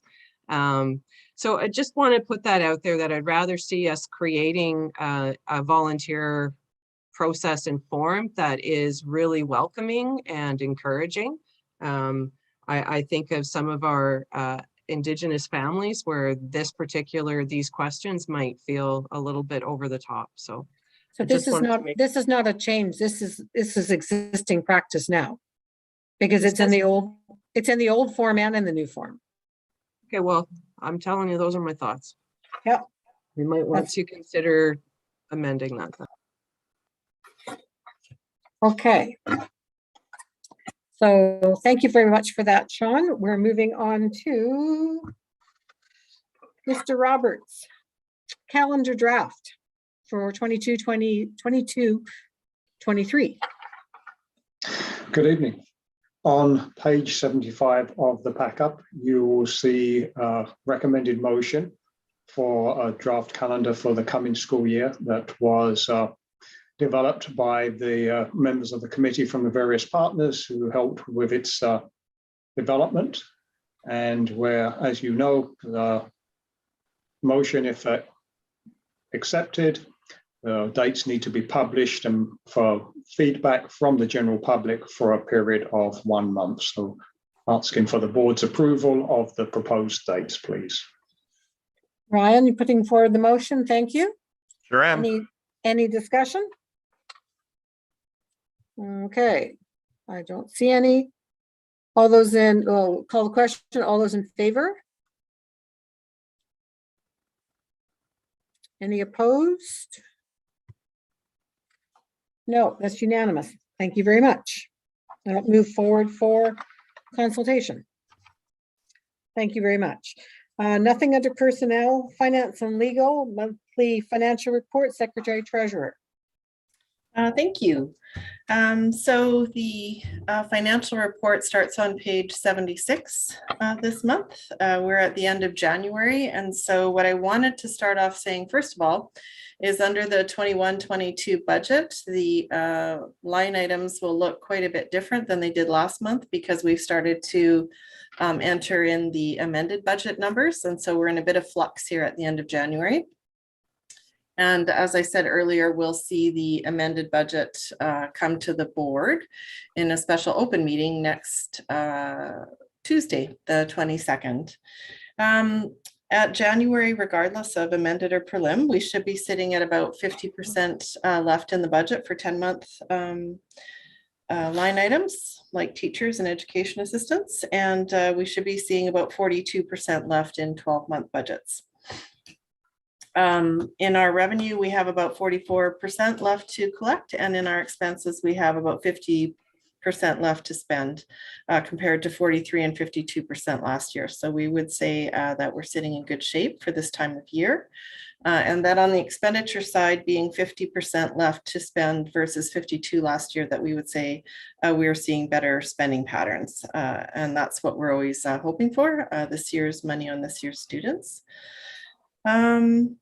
In terms of the international agent fees question from last time, we understand from the director of International Student Program that students who come from multiple years will pay lower agency fees because obviously you might pay that once, or a smaller commission for a multi-year. With COVID, we know that there's some angst and some insecurity around whether we'll be able to accommodate students or not. And so the shorter term or the less multi-year students we have, the higher the agent fees. So if we compare this year to last year, our agents fees are about 10% of our revenue, and last year they were 7%. So we would say that we have more students that aren't attending multiple years or haven't committed to multiple years, and that drives up the agent fees. But if there needed to be further analysis on that, we would take that direction. Okay, awesome. Any questions for the Secretary Treasurer?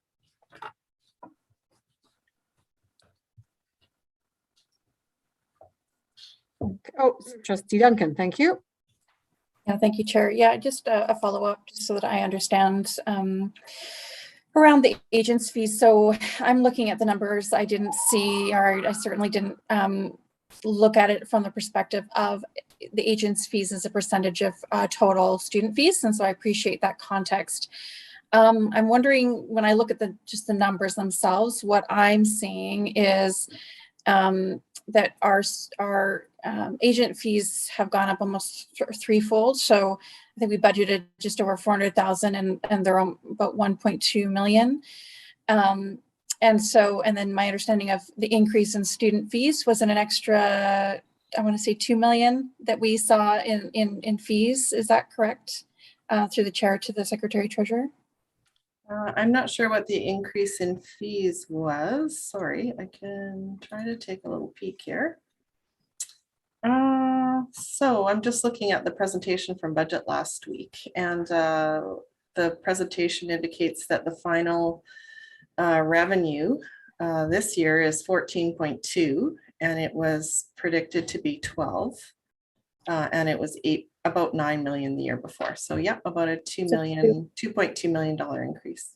Yeah, so I guess my confusion was around, we're seeing a $2 million increase in fees, and we're seeing almost $1 million, well, a little under $1 million in increased agent fees.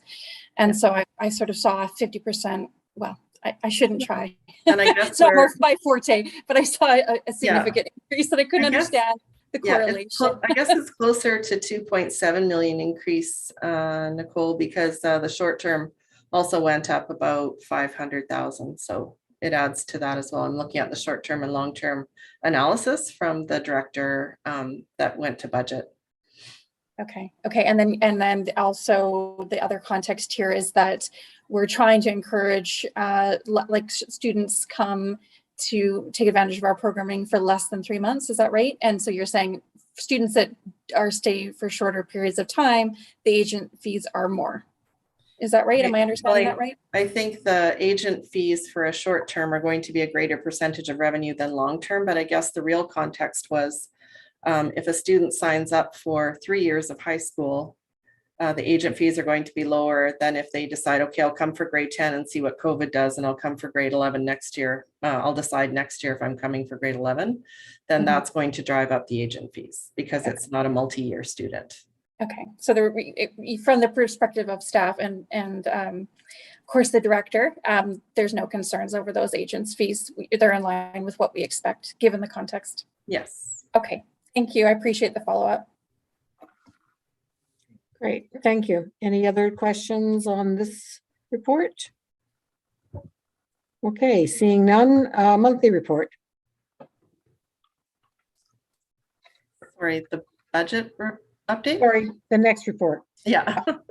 So just wanted to give the committee and the public a quick update. The Budget Advisory Committee met again for the third time on, I think, February 8th. And so we had sort of our last little bit of orientation. Big thanks to the learning team, to the International Student Program, and to the Communications Department, and to the Superintendent for their presentations.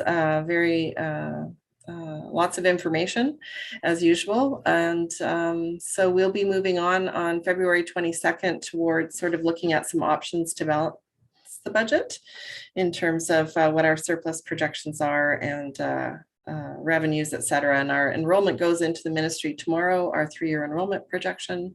And so things are starting to fall together in terms of moving toward some options for balancing the budget. Great.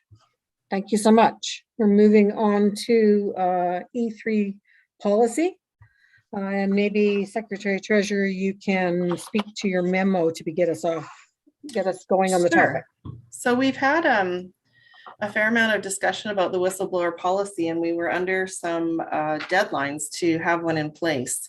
And so the policy subcommittee had brought forward a few versions of the policy, and then I believe back in December we had, or the committee or the board had decided that a couple of trustees should take a look at it. I think over the Christmas break and into January, trustees Duncan and Leonard had a look at the policy. And so in the meantime, BCPC has through their channels has provided us with a policy template. And they've also extended the deadline.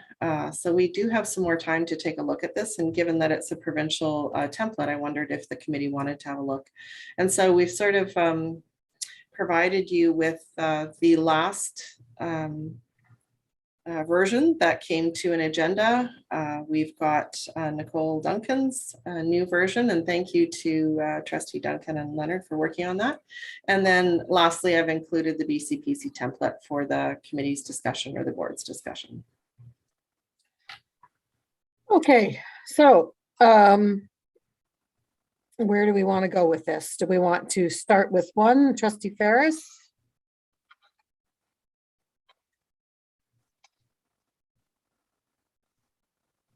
Can't hear you, Tom. You're on mute. You're on mute.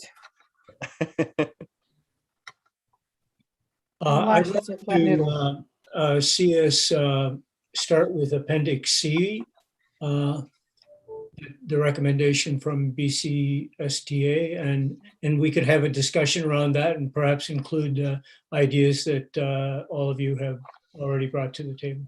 Thank you. Okay, that's the third one in the pack-up. So any discussion on that one? What do people feel about it? I think I saw Trustee Duncan when I switched screens. Yes, Trustee Duncan. Yeah, so I think it's helpful. It looks like BCPC, this is a revised template, is it not? We had some kind of guidance, was it before, through the chair to the Secretary Treasurer from BCPC? And this is an actual template. Want me to answer? Yes. Yes. When we first started down the whistleblower path, we knew that BCPC had advised us through PETA that we needed to have a policy in place, and the documentation they provided at that time was more of an information bulletin. And in the meantime, they provided a toolkit along with this template. Yeah, and this template we see here tonight is just a direct copy and paste into our format. That's great. Thank you. Thanks for clarifying my understanding. Yeah, so I guess what I would say is that I see all sorts of parallels with the document that we were building internally. One of the main kind of differences is around the coverage. So I think, we've got some grace period here now that we have till the 23rd of December, 2023. to kind of finalize this, but one of the main differences I noticed was that the committee had discussed the wanting to include more possible protections for other individuals, not just current and former employees, which is what PETA provides protection for. And so, if we want to do that, then we would need to, add that. The other thing I noticed with the BCPC template is that it appears that BCPC is taking the view that trustees are employees for the purposes of PETA protections. And so I think that might be something that we want to go back and just clarify that is what they're intending, because it's not clear to me in reading the legislation that is the case. And then the other thing I noticed in reviewing the BCPC document was that, of course, understandably so, it doesn't include any of our processes for, having an administrative regulation drafted, reviewing the policy a year in, all of which are part of our bylaw process for adopting a new policy. And so I would want us to think about how we can incorporate those procedural elements into a final SD61 document. The other point that I wanted to raise was around the question of whether the annual reporting requirements in PETA is something that requires public posting.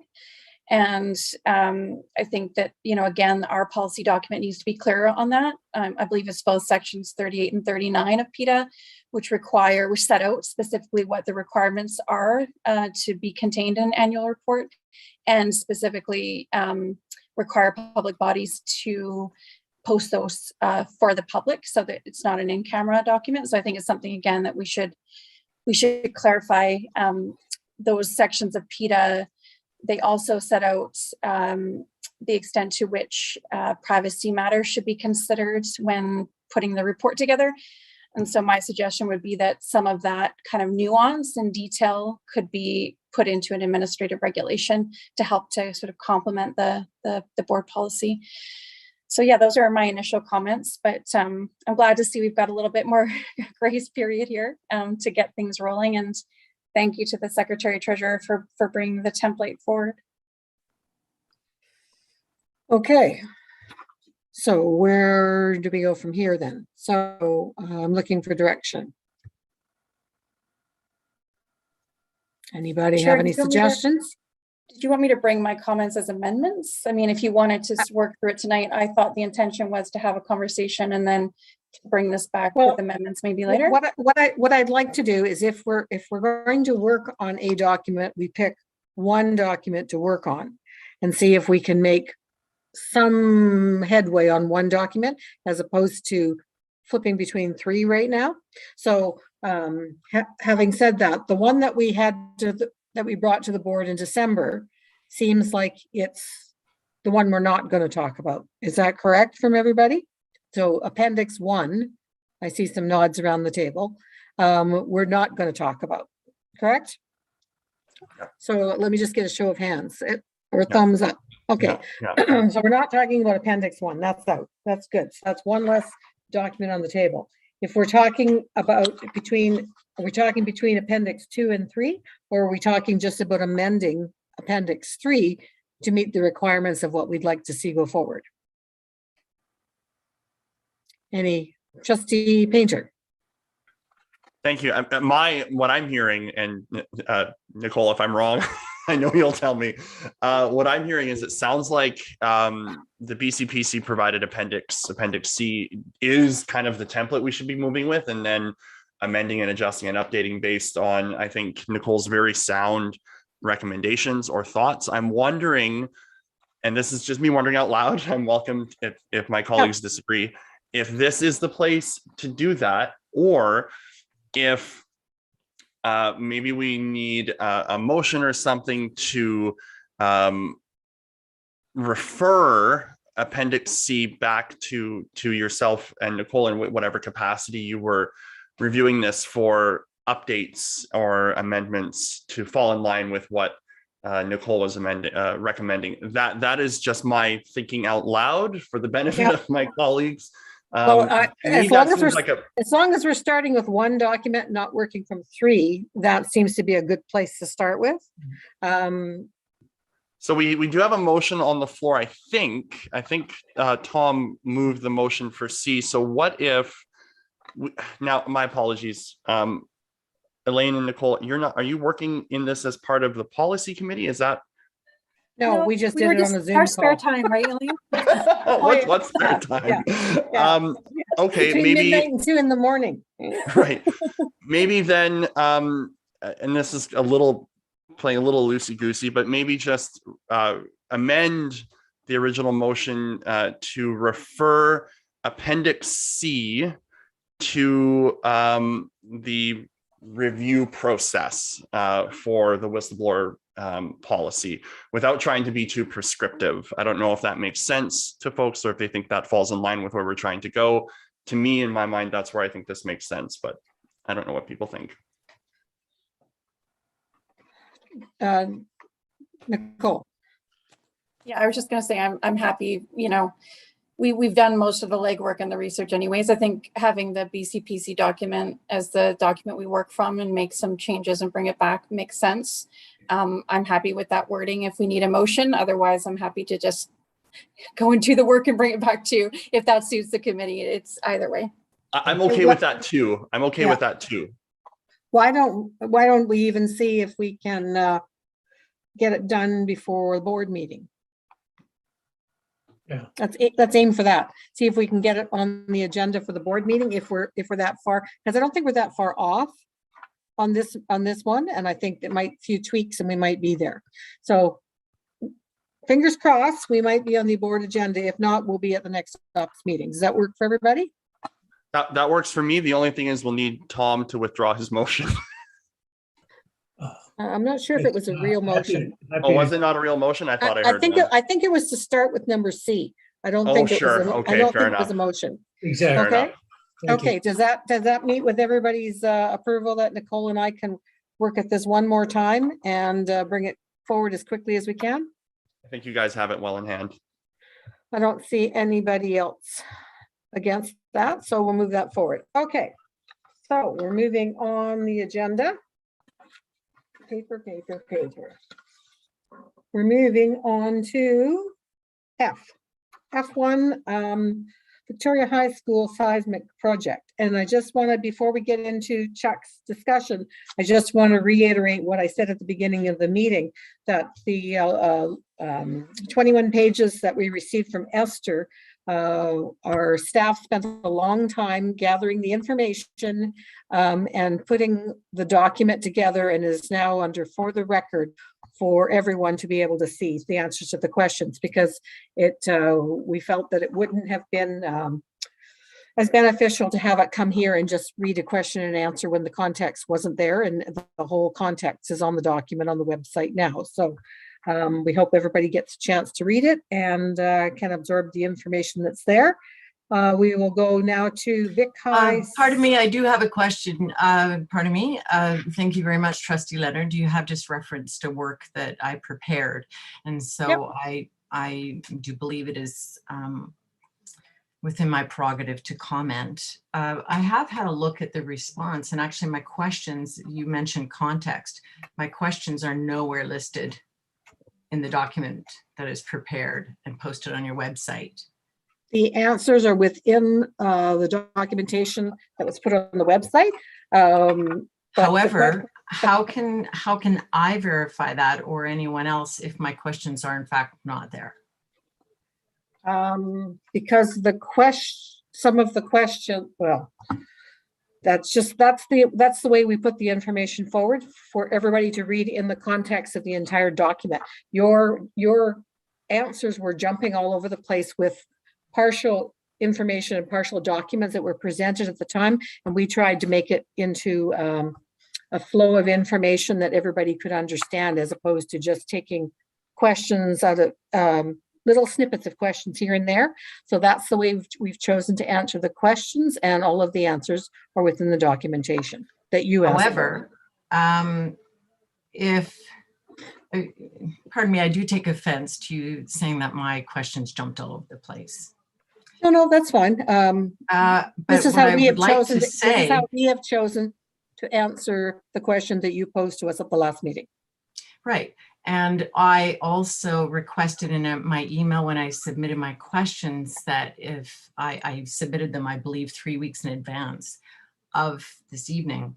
And I did request that the answers were provided to me 2 days in advance of the meeting. And not only did that not happen, which I guess is your prerogative, but I only just learned tonight that the answers are posted on the district's website. So I was asked by the board to submit questions last month. I was actually asked to do it, and I did. I did ask you to do that. Yes. Yep. And so I'm wondering how it is. You're talking about context. This entire document is supposed to be not just information for the public, but actually a response to my questions. And I still don't understand why my questions were not included, if in fact it is a response to my questions. It is the response to your questions and the way that we felt that it was beneficial for everybody to understand the information. So the questions that you had pulled out of sequence in certain areas were now put in context of an entire discussion of information. And that's how we have chosen to display the information rather than in this meeting answer questions that jumped from topic to topic. We've done it in a fulsome long explanation. So right. And so yeah. will you be posting my questions No. So that the public can, as you say, put your answers in context? No, that's the information that's posted is how the answers have been given to you and everyone else that would like the Will my letter be made public? Because wasn't it requested as a letter, a correspondence to the board? That I don't know about, but we'll look at the correspondence for the end of the month and see if it's something that we could incorporate and add the correspondence for the board meeting. Thank you. Now I would actually like to address some of the comments that are made here. I do see that are you talking the district about has said that 1 million contribution, pardon me, that a 1 million contribution. Point of order, Madam Chair. Yeah, Ms. Callow, what are the questions? I was going to ask the Director of Facilities to actually go through the Vic High Seismic project update here. What are you referring to as questions? I have a question about the answers to my questions. And the first question I have is in reference to the... So we are not going to be doing this back and forth questions at the operations meeting for you to have a list of questions every month that you want answered. If you would like to again submit a list of questions, we will update our information and for the record if we feel that it's not been answered in that format. But I think that from this point in time, we are going to move forward on this issue. I'm checking for accuracy. Sorry, could I ask a quick question? Where and when can the public actually ask questions of the board and of individual trustees? If it's not in a committee, I understand that there might not be time on committee to answer all questions. And that's what happened at the last committee meeting. And therefore, I remember Ms. Gallo was requested instead to have correspondence submitted as questions and have documentation that would be published as public correspondence to the board. So where can we actually see the public correspondence to the board? So like I said, if Trustee Painter wants to include it as correspondence on the board agenda at the end of the month, he can. This was the format that we have decided to answer the questions in, because as I say, the documentation that came with the questions was not such that it was back and forth as a question and answer. It was more of teasing out certain information in areas that were not clear to you. So we tried to make it in a fulsome, clear document. And I have to say, our staff spent hours making sure that they had answered all of your questions and putting it within that document. So it's not something that we're able to do every month at this meeting, because trustees are the only ones that can direct the staff to take that much time to prepare anything for the board. We have a bylaw on how many hours a trustee can tie up staffing without a full board motion. So that's where we're having our difficulty, is balancing the workload of our staff and the public's right to know. So we felt that we had answered all of your questions in a format that was available to everyone had they had questions about the Vic High site. And so moving forward, if you would like to submit questions again, and we feel that they're not answered in the Vic High for the record, we will try and get the information. But at what point may I seek clarification, please, with regard to your answers? Because that is what I'm asking for right now. Clarification of something that we've posted? Yes. Well, I'm not sure what clarification would be forthcoming for something like that, because our staff aren't putting up things that aren't true. So I'm not sure what the clarification that you're seeking would be. Well, if I ask my question, you'll know. Okay, ask the question. I see that it says SD61 2.6 million contribution to the Vic High school seismic upgrade, etc. Can be broken down as follows. And it says there was a 1 million contribution to the expansion of 200 seats to increase capacity. And it says following that the ministry does not fully fund new space in a seismic upgrade project. However, actually phase 1 of Vic High seismic upgrade was the brand new Ferry Tech building to the north of Vic High. And that was funded fully. And I believe it was, just from memory, 11 million. I can't remember, about a decade ago, but I'm not sure if those numbers are correct. So I don't know where this information came from, that the ministry does not fully fund new space in a seismic upgrade project.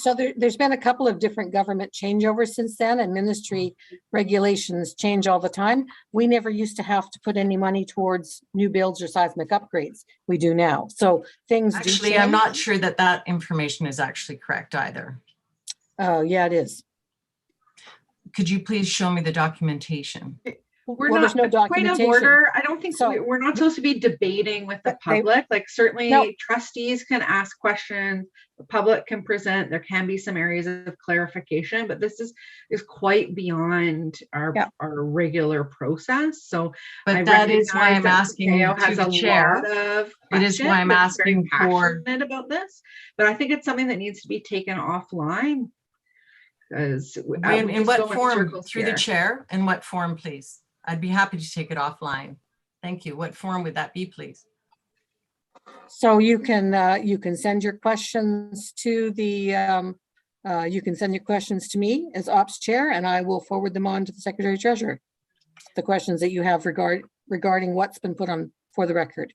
But that does frustrate the question, with all respect, because I have submitted a document that also took me hours to prepare at the board's request. Yep. And now I was expecting to have an opportunity to dialogue about the information, but that's through no discussion whatsoever. That format has not transpired. It's now been posted. So because we have no dialogue, I'm asking for clarification, because I do have another question. It says the 1.6. So we have to move on, Ms. Callow. We have to move on the agenda. So if you'd like to send any information to me, I'll see what answers I can get for you. Thank you. And I will forward it to the appropriate person. So we're going to go to Mr. Morris, and we're going to do the Vic High Seismic Upgrade Edition project. Mr. Morris. Thank you, Chair. I will push us over to Marnie, and she'll give us a brief update on the Vic High report. Thanks. So essentially we're starting to turn a corner, and our trades are starting to do the rough-in for electrical and plumbing, which is great news. And we've awarded the gym floors, the terracotta and the heritage window restoration have all been awarded now. And the architect's busy working on the site plan and getting that ready for submittal for into the city of Victoria. So we're on schedule and within budget right now. So it's going well. Thanks, Marnie. You're welcome. Pardon me, I have several questions. about the Vic High seismic upgrade, please? Just hold on for a second. Thank you. Mr. Morris, is there anything further on this? There is nothing further on this tonight. Okay. Ms. Callow, I just had a text from the Secretary Treasurer that says if you want to arrange a meeting with her, that she'll try and answer your questions. So we'll leave that for you and her to get together on. Mr. Morris, operational update. Can I just pop in here? Sorry, Chuck. I just wonder. No, we're gonna let Chuck finish his report first. Okay. Okay. So, Yeah. Mr. Morris. Thank you, Chair.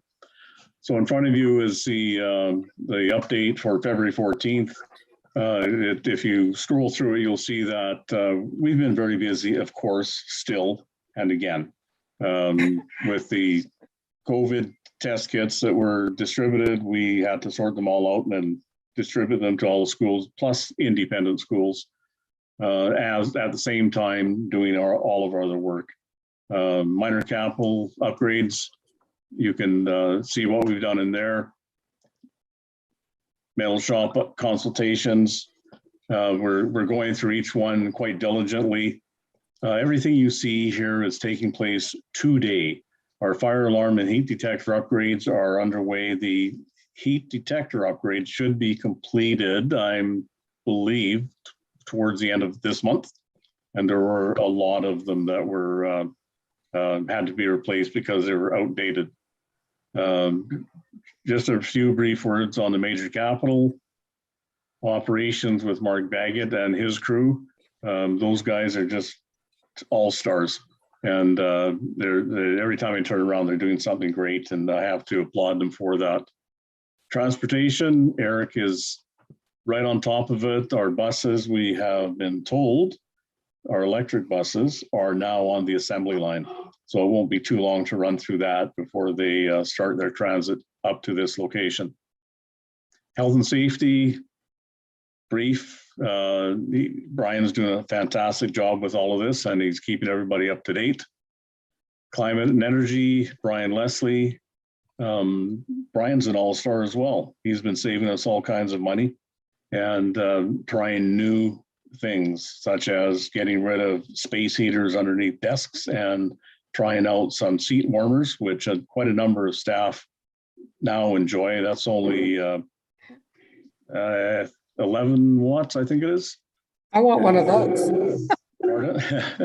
Yeah, whereas the heaters underneath the desk, they're, besides being a fire hazard, they're burning up 1,500 watts of electricity every time they're left on. So he's looking for everything, and kudos to him. Any questions? Any questions for Mr. Morris? Trustee Duncan and then Whitaker. Yeah, and me, Chair. Sorry, and then Painter. Okay. Nicole. Yeah, thank you. Yeah, and thanks, Chuck, to you and the team. I know you're always extremely busy and overcoming obstacles, finding solutions, and it is appreciated. Literally overcoming obstacles. I just wondered if you could tell us a little bit more about, is it e-base, the health and safety? I'm assuming it's some kind of application or technical solution, but correct me if I'm wrong. e-base, our new CMMS, it's a computer maintenance program for all of our work orders, and we're expanding it to take in projects and as you mentioned, our health and safety. So Brian was working on that as well, and I believe we are about 2 seconds away from enacting it with for health and safety. That's exciting. It takes a tremendous amount of work for all of this stuff because of this type of software that it is, but it'll benefit us in the long run once we start using it. I can imagine. That's great news. Happy to hear that. And to the chair, just one more question. Yeah. Around the thanks. Around the shops, I just wondered if you could give us a little bit of context. I noticed that we're now at 76% complete, so 13 out of the 17 shops, wood shops, are complete. I wonder if that include some of the items that we talked about a few months ago that we identified as being school funded. So some of the equipment guards, the delineation lines, the equipment spacing, non-skid areas, eye wash stations, and the like. I wonder if those kinds of items are included in your update for us. So under the 76% or the 13 shops, do those 13 shops have those items as well? Yeah. So through the chair, I'll get Marnie to finish off on this, but it's my understanding that the list of items that you mentioned, the vast majority of them, if not all of them, are not school funded. School funded would be ear protection, safety glasses, etc. But the functional safety lines around each piece of equipment, the guards on the equipment, to my knowledge, that is not school funded. Marnie, if you want to top that off. Yeah, that's completely correct. We have done for all the middle schools, all the ones that are completely done. That includes all the guards, all the moving of the equipment, all the safety lines. There's some like Blandford right now, we've moved the equipment, we've put in a new electrical panel, but we can't paint the shop quite yet because the students are still there. We need a good week. So we'll wait for spring break or summer for that. So there's a couple schools that still have the lines to do. So we're waiting on that. And then right now we're still at Lansdowne, and then we'll head to Central. And Central, we haven't done anything yet. The plans are approved now. We just have to get in there, and we're planning on blitzing it out over spring break. And the one school that's remaining would be Colquitt's, and we're still waiting to hear from the principal or the teacher on the feedback from the actual plan. So we're very, very close. We should have all the wood shops done by the end of the summer. And then we're on to metal shops, and we're getting really good feedback from that as well. That's great. And Chair, may I ask one more just point of clarification before you move on? Thank you. And so thank you so much for that clarification. It's good to hear that many of those items are part of districtly funded aspects of the remediations. The other aspects of remediations that are being funded by the schools themselves, are those things that you're overseeing to ensure that they're there, that they're in the shops? So whether it's eye wash or I know some of the recommendations included things like, safety plans, that kind of thing, signage, and any of the school-based funded items. Is that something that your team's overseeing to ensure that they are there and in the shop? May I answer that, please? Yes, you may. Oh, go ahead. Yep. The eye wash stations are completely done throughout the school district. You mentioned, I apologize, I'm just sitting, the safety glasses and stuff.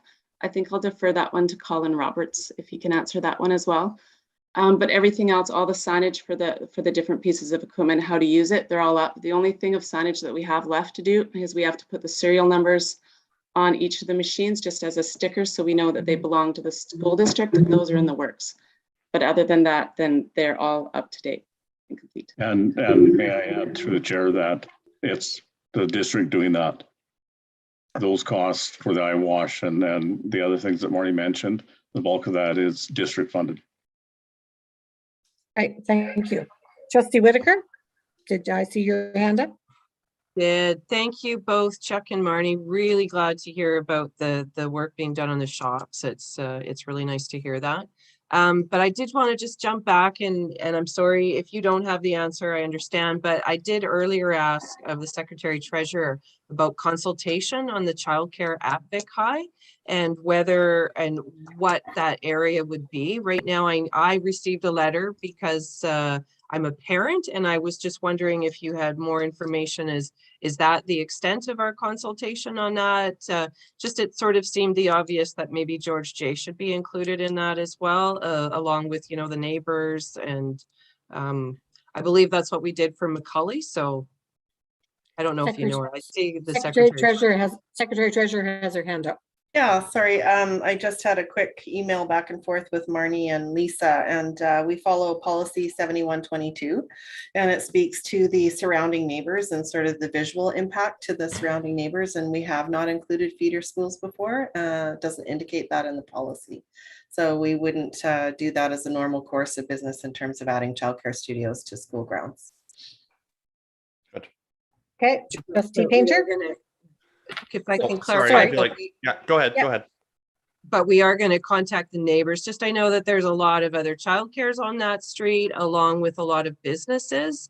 And I think it's important that there is some consultation, especially around the parking and the in and out on that road. It is a dead end road. So anyway, I am just hearing that there are some concerns around that in the area. So we know that I think hundreds of letters, I think, have gone to neighbors. So we know we handed out letters to neighbors. Yeah, thank you. I only knew of the one that I received as a parent. Yeah. So good. Ryan? Thank you, Chair. So to Chuck and Marnie, thank you for this. Always appreciate these operations updates and your thorough review of the good work that everybody is doing. My particular question is around the LED lighting. Excuse me. And now perhaps, I mean, there's kind of two questions here. If you can't answer them right now, that's totally fine. I'm wondering, number one, how far along we are totally district-wide in terms of the LED lighting and controls upgrades. If we have kind of like a percentage of district completed, or if you've reported that before and I can go look before, maybe I've missed it. The other question is, I've been doing a bit of reading recently around creating comfortable work environments and learning environments using the right color temperatures, specifically the K values. And I'm wondering, in terms of the lighting audits and the lighting controls and upgrades, if we are looking at the type of color temperature that is coming in, because certainly, I mean, I appreciate the work being done around the thermostat pieces, creating cooler and more comfortable spaces. But lighting has a huge impact on learning. And I'm wondering if we have taken into consideration the color temperature of the LED lights that we're bringing in. Thank you. Through the chair, we do take into account the color of the lighting. I'm sorry, Trustee Painter, Marnie may answer the rest of those questions. Yeah, a lot of times when we go into a school, they do consultations with the teachers to make sure that the lights, and a lot of them are landing at about a 3000 K, I believe it is. So that's the level that they've been using throughout the school district. And then there are some rooms, if a teacher suffers from migraines or something, there'll be a discussion and they'll lamp them a little bit differently. But Brian deals with that on a one-on-one basis. And I believe we're about roughly 60% through the school district. And that's a very rough number. Please don't hold me to that. No, not a problem. If I may, Chair, just one more quick follow-up. And again, zero pressure on this, Marnie, but is there an idea of timeline in terms of the overall completion for this? I think Brian's trying for the end of next summer. He's trying to get through the lighting by the end of next summer with all the funding that's available and using as much of the BC Hydro funding. We get a lot of great funding from BC Hydro. So he'll push through that for next summer. And we've got roughly 1 to 2 electricians on it at all times. And I say that except for the last 3 weeks, we had to take the 1 electrician off to get some of the heat detectors done. So by next January or next June, he should be done. A year June. Okay, thank you. It's good to know that they're funding for that, but not for solar panels over 100 kilowatt hours. Anyways, thank you. Great, thank you. Thank you very much. So that's operations. Chair, I believe Trustee Duncan has her hand up. Sorry, missed that. Go for it. Yeah, sorry. I just wondered if we could come back just for a moment before we move on. I believe I was hoping to give Mr. Roberts an opportunity to speak to potentially some of the other remediations in the shops that are school-based. If he had anything else to add, I'd like to hear it. Mr. Roberts. If I remember correctly, your question, Trustee Duncan, was regards to the consumables that are used and whose responsibility it is to make sure that those items are available. And so certainly the first responsibility lies with the individual shop teachers. They are the experts in that space, and like all other teaching areas where there is an element of risk, the teacher of that environment is the person that makes sure that all of the students are provided with all of the safety equipment that is required the primary or the next level of responsibility rests with the school's administration and technically we're with the principal, although they may be assisted by the vice principal in working alongside the teacher to make sure that equipment is available. And then, of course, both of those individuals are supported by the Joint Occupational Health and Safety Committee, who's responsible for the monthly inspection of all shops, and where items of that nature could be brought to the attention of the members of that committee, or they themselves might identify any problems that they'd like to speak with the teacher about. And that information is collated and made available to both Brian, who Chuck referred to in facilities, and to the district as a whole through our reporting structure. So that's the means through which we try and track the availability and the maintenance of those disposable items. Thank you very, very much. I appreciate that. Thank you. Okay, moving on. Thank you very much, Mr. Morris and Marnie. I did for all the have some information. questions though about Vic High, please, if I may. I thought that you were going to have a meeting with the Secretary Treasurer to answer this further is questions. about the proposed site of the daycare, et cetera. Okay. And actually, as to having a private meeting with the Secretary Treasurer, although I'm gracious for the offer, I'm wondering if that's appropriate to have private meetings about something so public. Anyway, I will ask my questions about Vic High. I've put a few links in the chat that people can access. One is the letter that went home to Vic High families and caregivers, et cetera, I believe on Friday. And I know that, I guess, was it regulation or policy 7122 was referenced, but of course, the school board has many regulations and policies, and the one that I wish to reference is regulation 1163, specifically the clause around communication. With regard to the notice in relation to regulation 1163, I'd like to talk about specific timelines. And the point of my comments is to show that we need to do more to support genuine consultation around Vic High land use. So with regard to specific timelines and showing each stage of the process, the choice of the site, the notice doesn't notify people about how the choice of the site was, that doesn't say anything about that process, doesn't say anything about how Fernwood NRG won the contract.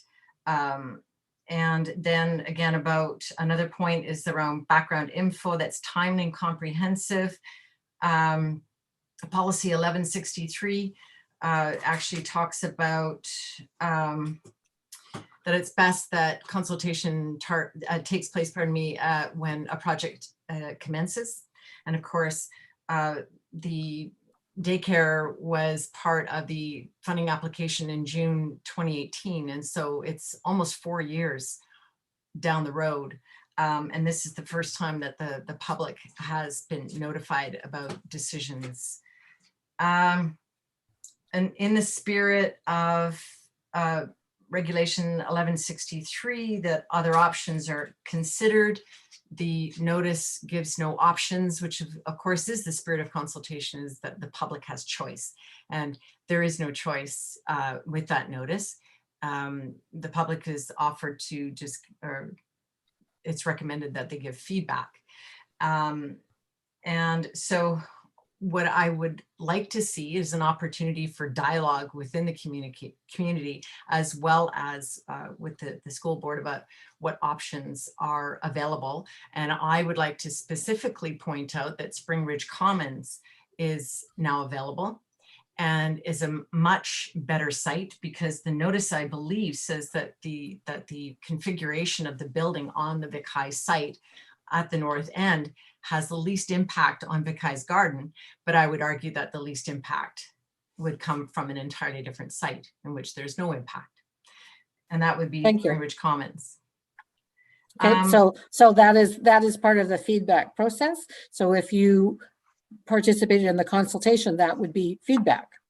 So What what the treasurer has offered is to have conversations with you about all of these different items. If you would again like to submit questions in writing, and we will, Trustee Painter can put it in the correspondence package for the board meeting at the end of the month, if you'd like to do that. Again, these questions and comments are separate from my comments about the relationship between Burnside and Vic High and funding issues. This is specifically about the daycare site. And but you're providing feedback, which I would invite you to do in the consultation process. Specifically about the structure of the consultation. So it's not feedback about the plan, it's feedback about the structure of the consultation. And so it's not enough that at the end of the feedback time frame, my thoughts are and my feedback are considered, because it's not about the site, it's about the structure itself. So there's a major issue with the notice that went out. For example, it's missing information. So if the public is to give feedback, they need all information available. The perimeter of the playground is not delineated. It simply says, I think, playground area or something like that. It doesn't show the public how much space it requires. And so that's a flaw in the notice that went out. I'm not saying it's intentional. I am saying it's a flaw. If we're to give the public the opportunity to give feedback, the public needs to be working with clear information. There's another issue with the notice. It references 2 parking spots off of Gladstone, but then it references 4 parking stalls on the Vic High site. And it does not specify in that image where that site is. And I recall from January that it was suggested that I think it was called the laydown area, basically the area that is now part of a roadway for construction vehicles, that would be turned into parking stalls. And I asked for clarification, and I said that I was told that I would get clarification, that that information would be forthcoming, but this notice has gone out. And again, I see reference to 4 parking stalls. Some are on the Vic High site, but the notice doesn't specify where. I'm concerned that it's in that area and that the public is being asked to give feedback with missing information. So what I'm going to ask you to do is send a document to us to say all the things that you think are missing from the consultation information, so that we can check to see if there's anything that we can do to improve it. But if you're just going to criticize everything that wasn't in the document and not give us the information to work from, it will help serve the process better if you provide us with it in writing. Having this dialogue like this doesn't help either one of us to move this forward. That it is not helpful, with all respect. I'm taking time out of my evening to communicate my thoughts. I've looked up documents, I've researched it, I've put them in writing in note form, and I am communicating them to you, and they are being recorded. So I'm not entirely sure how that is not helpful to you. Well, I'm asking you to put it in writing. That's another question. Or send us a photocopy of your notes, or a scan of your And what action will be taken, please, Trustee?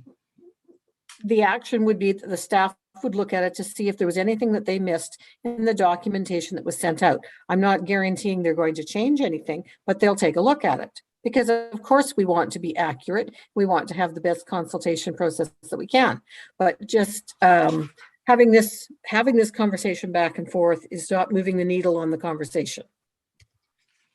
Well, that's unfortunate, because I thought that was the purpose of these public dialogues.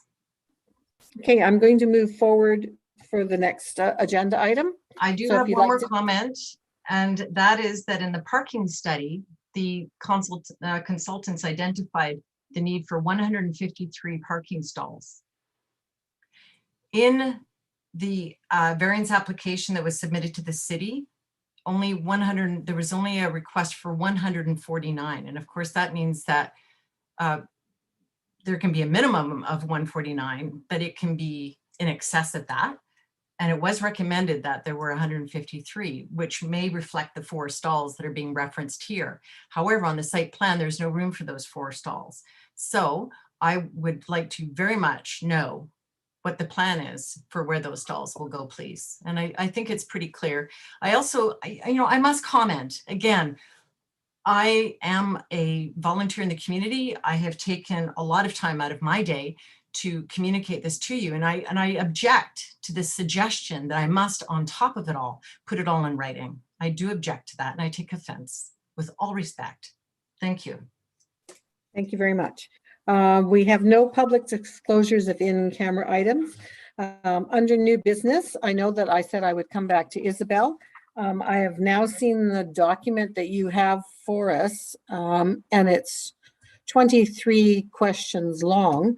So I understand that you have had a discussion with the chair, Ryan Painter, who said that he would put it as correspondence for the board meeting at the end of the month. So my suggestion would be that you send it to all trustees so that we have a chance to look and analyze every question and see if we have the information that we need to move forward for the next phase of the discussion on Bowker Creek. But it's not something that we're going to answer 23 questions here in this meeting. Absolutely not. I'm not asking for you to answer 23 questions tonight. So if we're ready for me to speak to this issue, I'd be happy to raise a couple of key issues that also connect with the earlier presentation and some of the things that have been said tonight. So I'm certainly not raising 23. Well, so if I would have invited you to come forward as a presenter earlier in the meeting, and that would be where this would have come forward. So I will give you a minute to bring up a couple of key points. Then I'm going to ask you to send your document to all of the trustees. You have received. You have the full document. Yeah, you have a full document of questions. Yet tonight's discussion leads to some issues that I would like to address. So this is the opportunity to speak to the issues that are being raised tonight.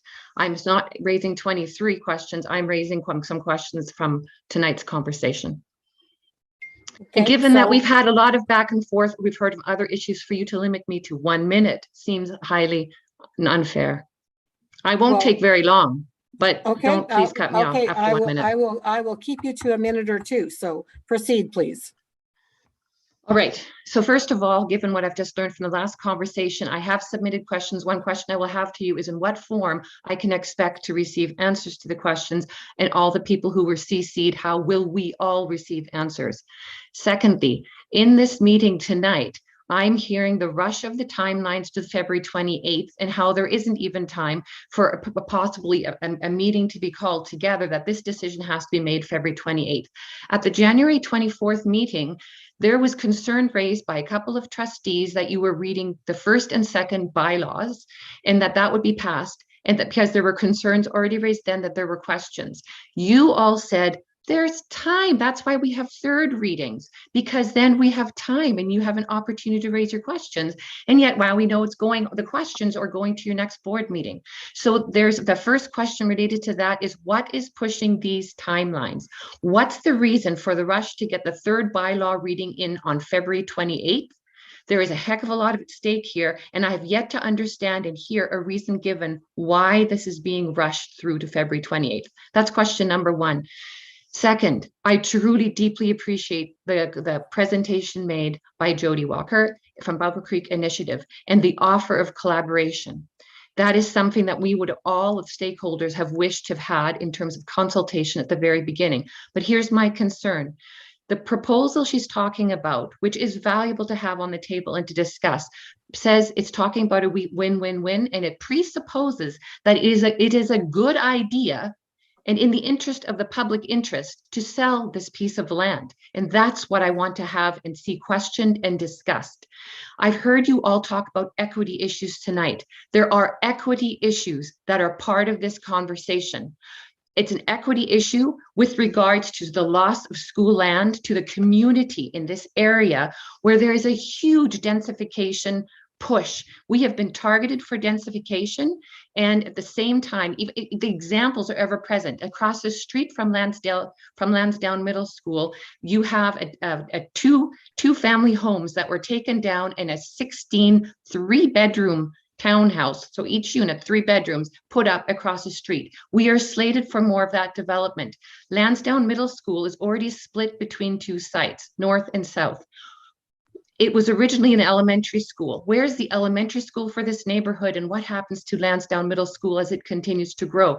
Why do we believe we can afford to dispose of land? What will the future school population hear? What will the students have to do? How far will they have to travel? The second equity issue relates to green space. This community is in a green space deficit. If you are aware of the Shelburne local area plan, it is documented there, but it has been discussion in the issues that have been raised in the neighborhood Kings Community Nature Space, which is 2 blocks away, in discussion for the last 3.5 years.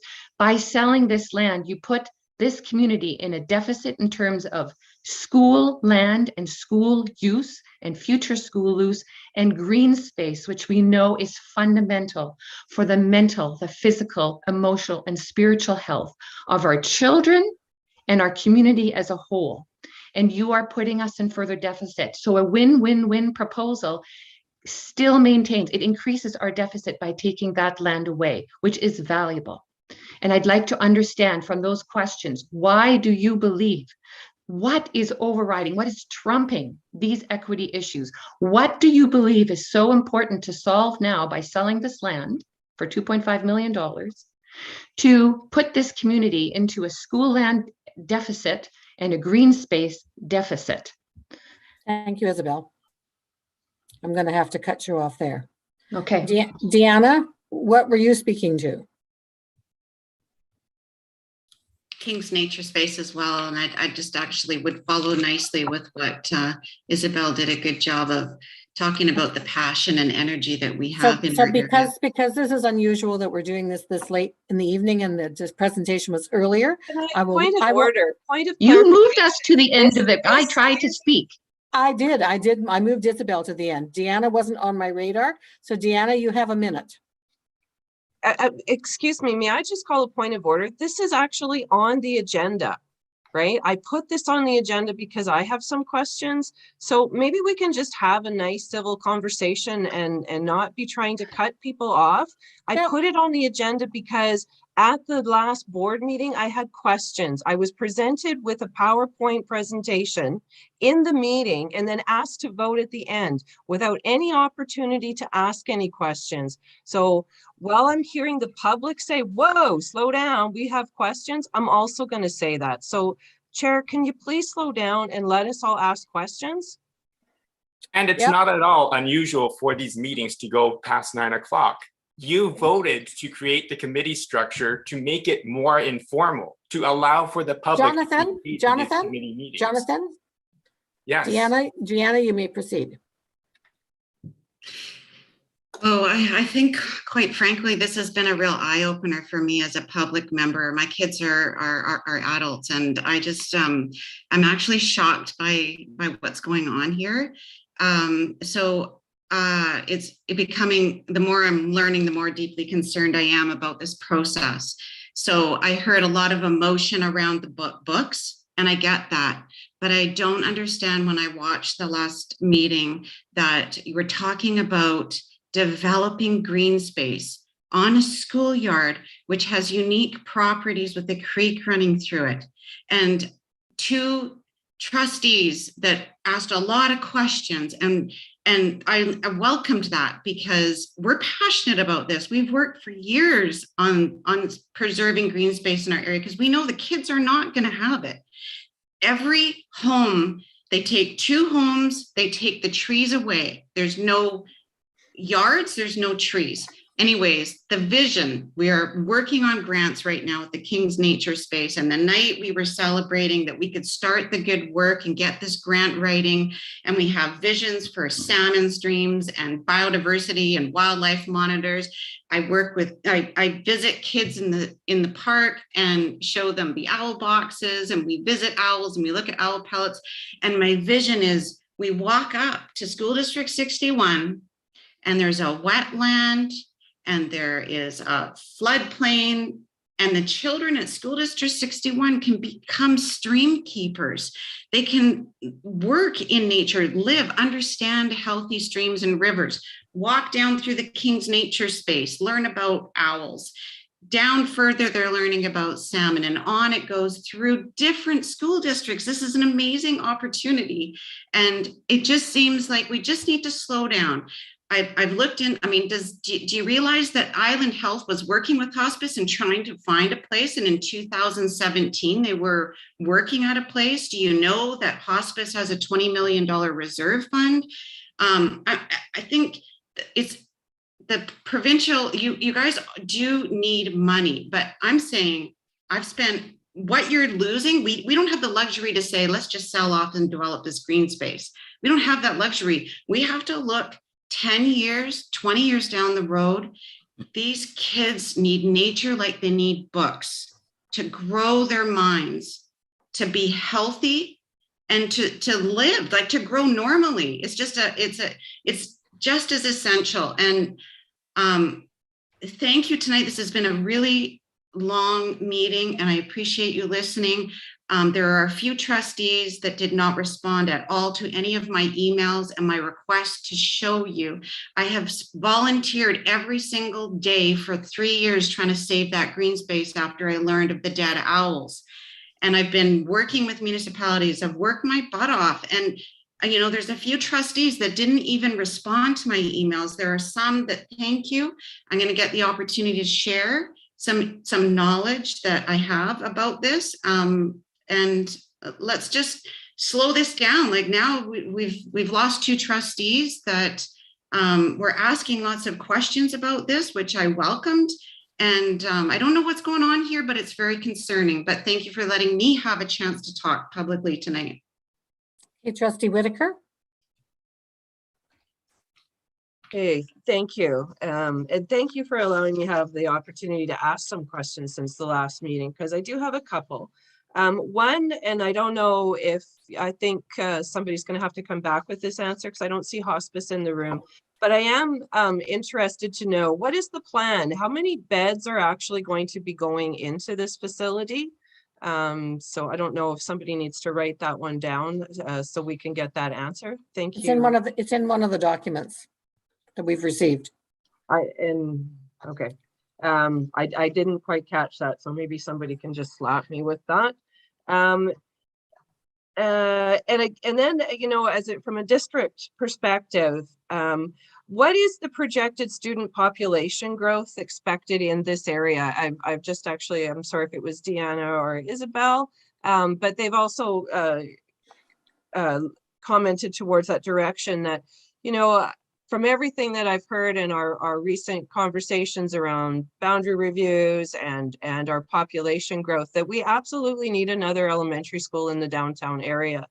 And knowing that this was an elementary school and that it is this area, I mean, I live in the Fernwood area. I don't think that is a secret. And I'm telling you, the densification that is going down in this area is significant. The Shelbourne corridor, the Bay Street corridor, the Quadra Street, Hillside, all of this is slated for massive development. And kudos to those people doing the development, because they're not doing 1 bedrooms, they're doing 3 bedrooms, which to me indicates more children and more students in our area that we're going to need to provide space for.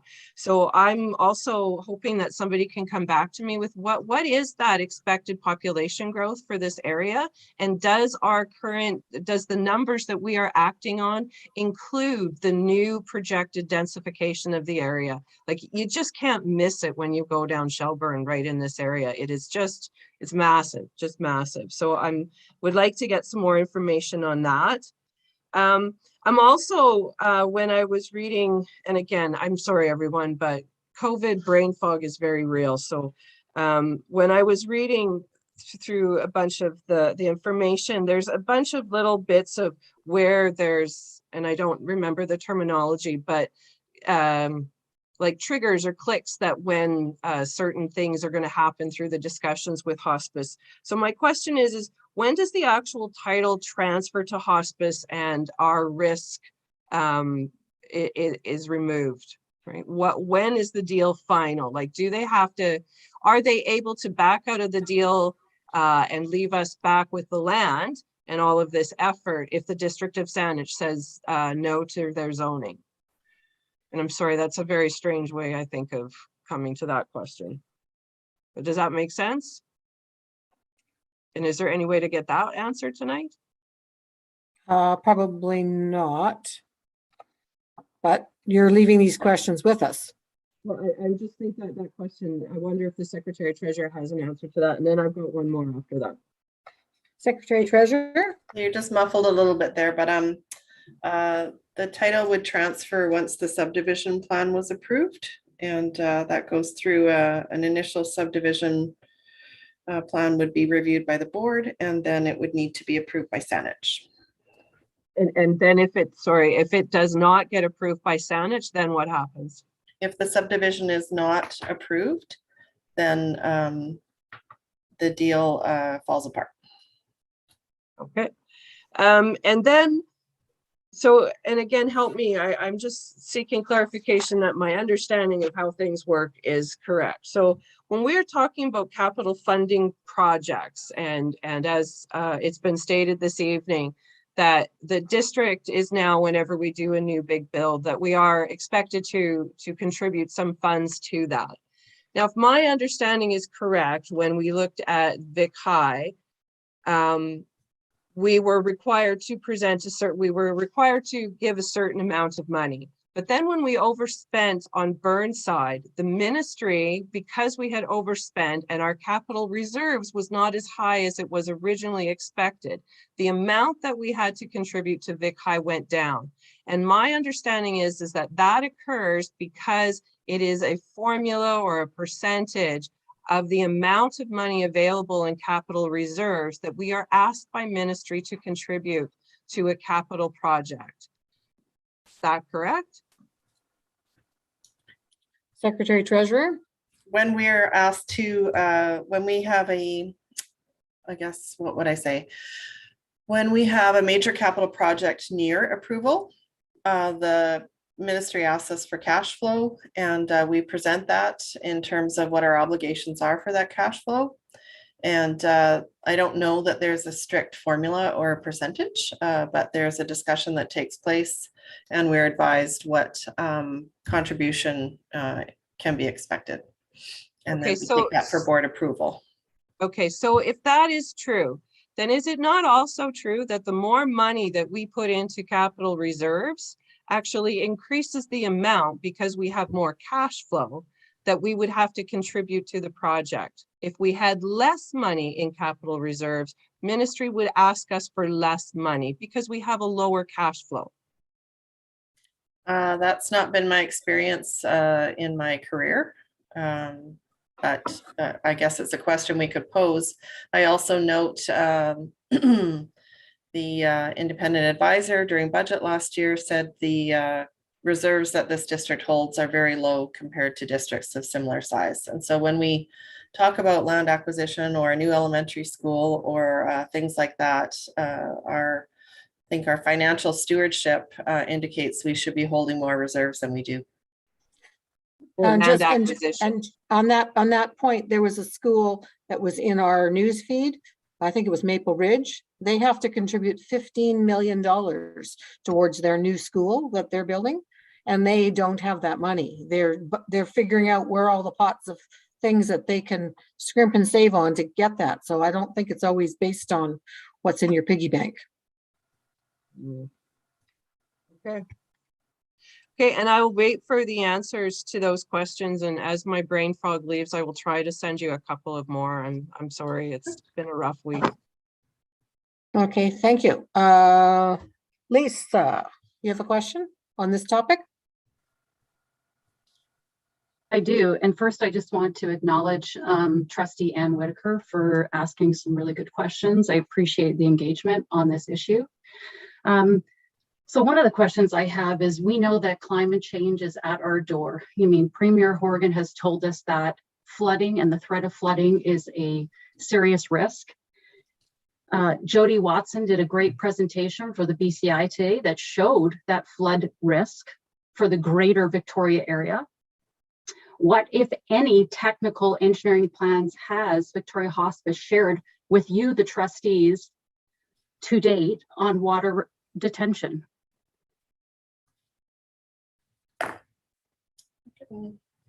They've done a full presentation and shown us parts of their design. So a lot of that would go then to Saanich Council for the final approval, because they would get more technical in their reading of the engineering studies and all of that type of thing. But they have shared some of their diagrams and documentation with us. Chair, I believe the Secretary Treasurer had her hand up as well. Secretary Treasurer. Yeah, and it's my understanding that Vic Hospice is going to be emailing trustees over the next couple of days with some more information on their plan.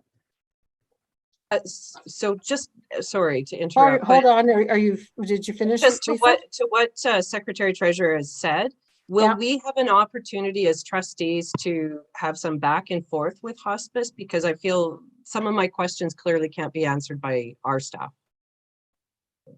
And I guess, would it be normal? Just hold on. Secretary Treasurer could answer that if she can. I don't know if she can, but. I think if the board wants to meet with Vic Hospice, they'd be happy to meet. Okay, Lisa? And then I want to know, what is the process to delay a third reading? Is that an opportunity? Given anything can happen by of this land, right? This isn't just any parcel of land. It's clear from the BCI presentation that this piece of land has a lot of value, right? So I'd like to know, what would be that process to delay a third reading? Because I do feel that you kind of we're selling first and details later. Yeah. Angela, you have a question? Trustees here have it seems like it's the first time they've even seen the BCI presentation. We've seen most of the information that was presented at least one time before, if not more. Angela, you had a question? I would call it more of a point. We had many packs come to district staff because you have never in the history of my memory united parents so much. I have gotten not one email wanting this land sale. Parents have said loud and clear, whether you listen or care, that we do not support any land sales. Green space is too important and it is at a premium in this city. It's been so frustrating to watch this board as a parent because, my children actually go to schools in this district and nobody seems to actually care about the education of the children. You're too busy bickering here and it's actually fairly embarrassing. So what we're asking you to do is to delay the process, slow it down because community members, some trustees, and every parent that I have spoken to is asking for that. The VC PAC demanded that you slow down so that we could have time to speak to our membership, and it was completely ignored. We're an afterthought, even though we're considered stakeholders. You pay no attention to what I have to say, and it is ridiculous that we are here asking you to consult us.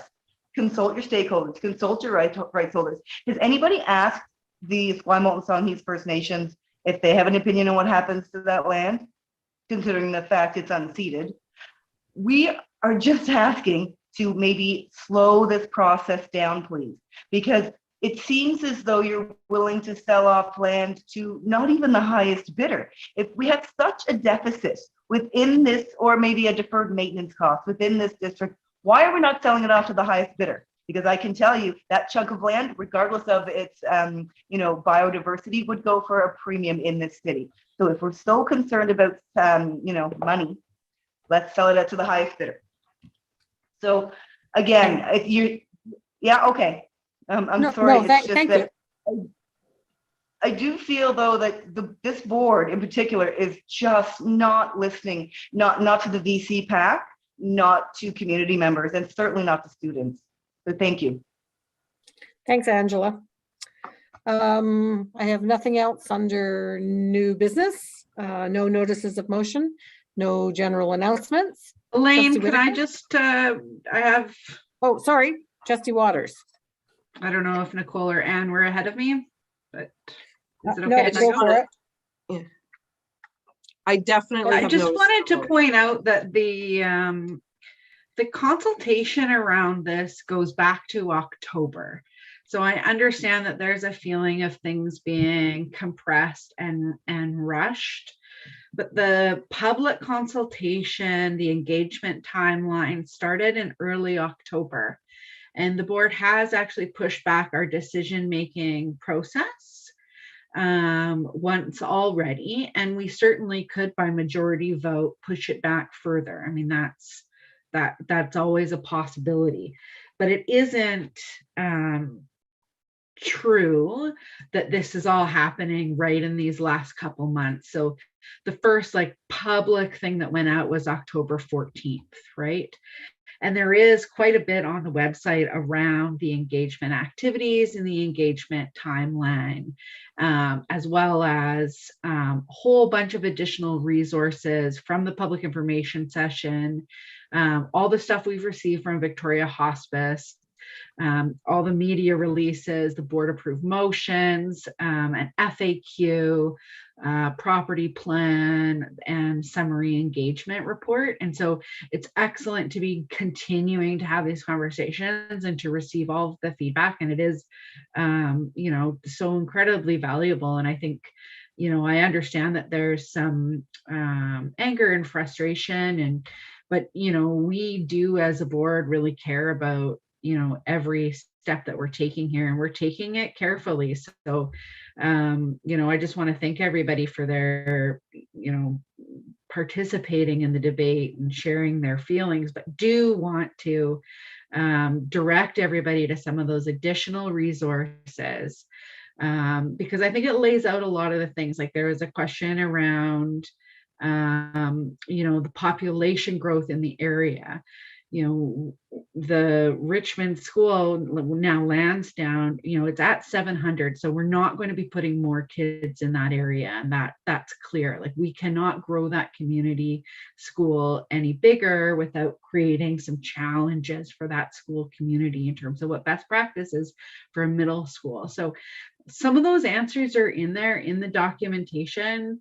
That goes, like I said, back to October. So, you know, I've been slammed a few times for saying, for not asking hard questions, but I asked a lot of hard questions before this became public in October. I asked a lot of hard questions through the fall. And so that's where I'm sitting in, where, you know, I feel like I've got a lot of information and we just sort of have to sit with it, you know, and look, you know, are there opportunities, you know, opportunities to be creative and be collaborative. I want to make sure that we look at every possible thing, but it's not a rushed process. It's the process is moving through the plan that the board set out in October, with the exception of the delay that we put in.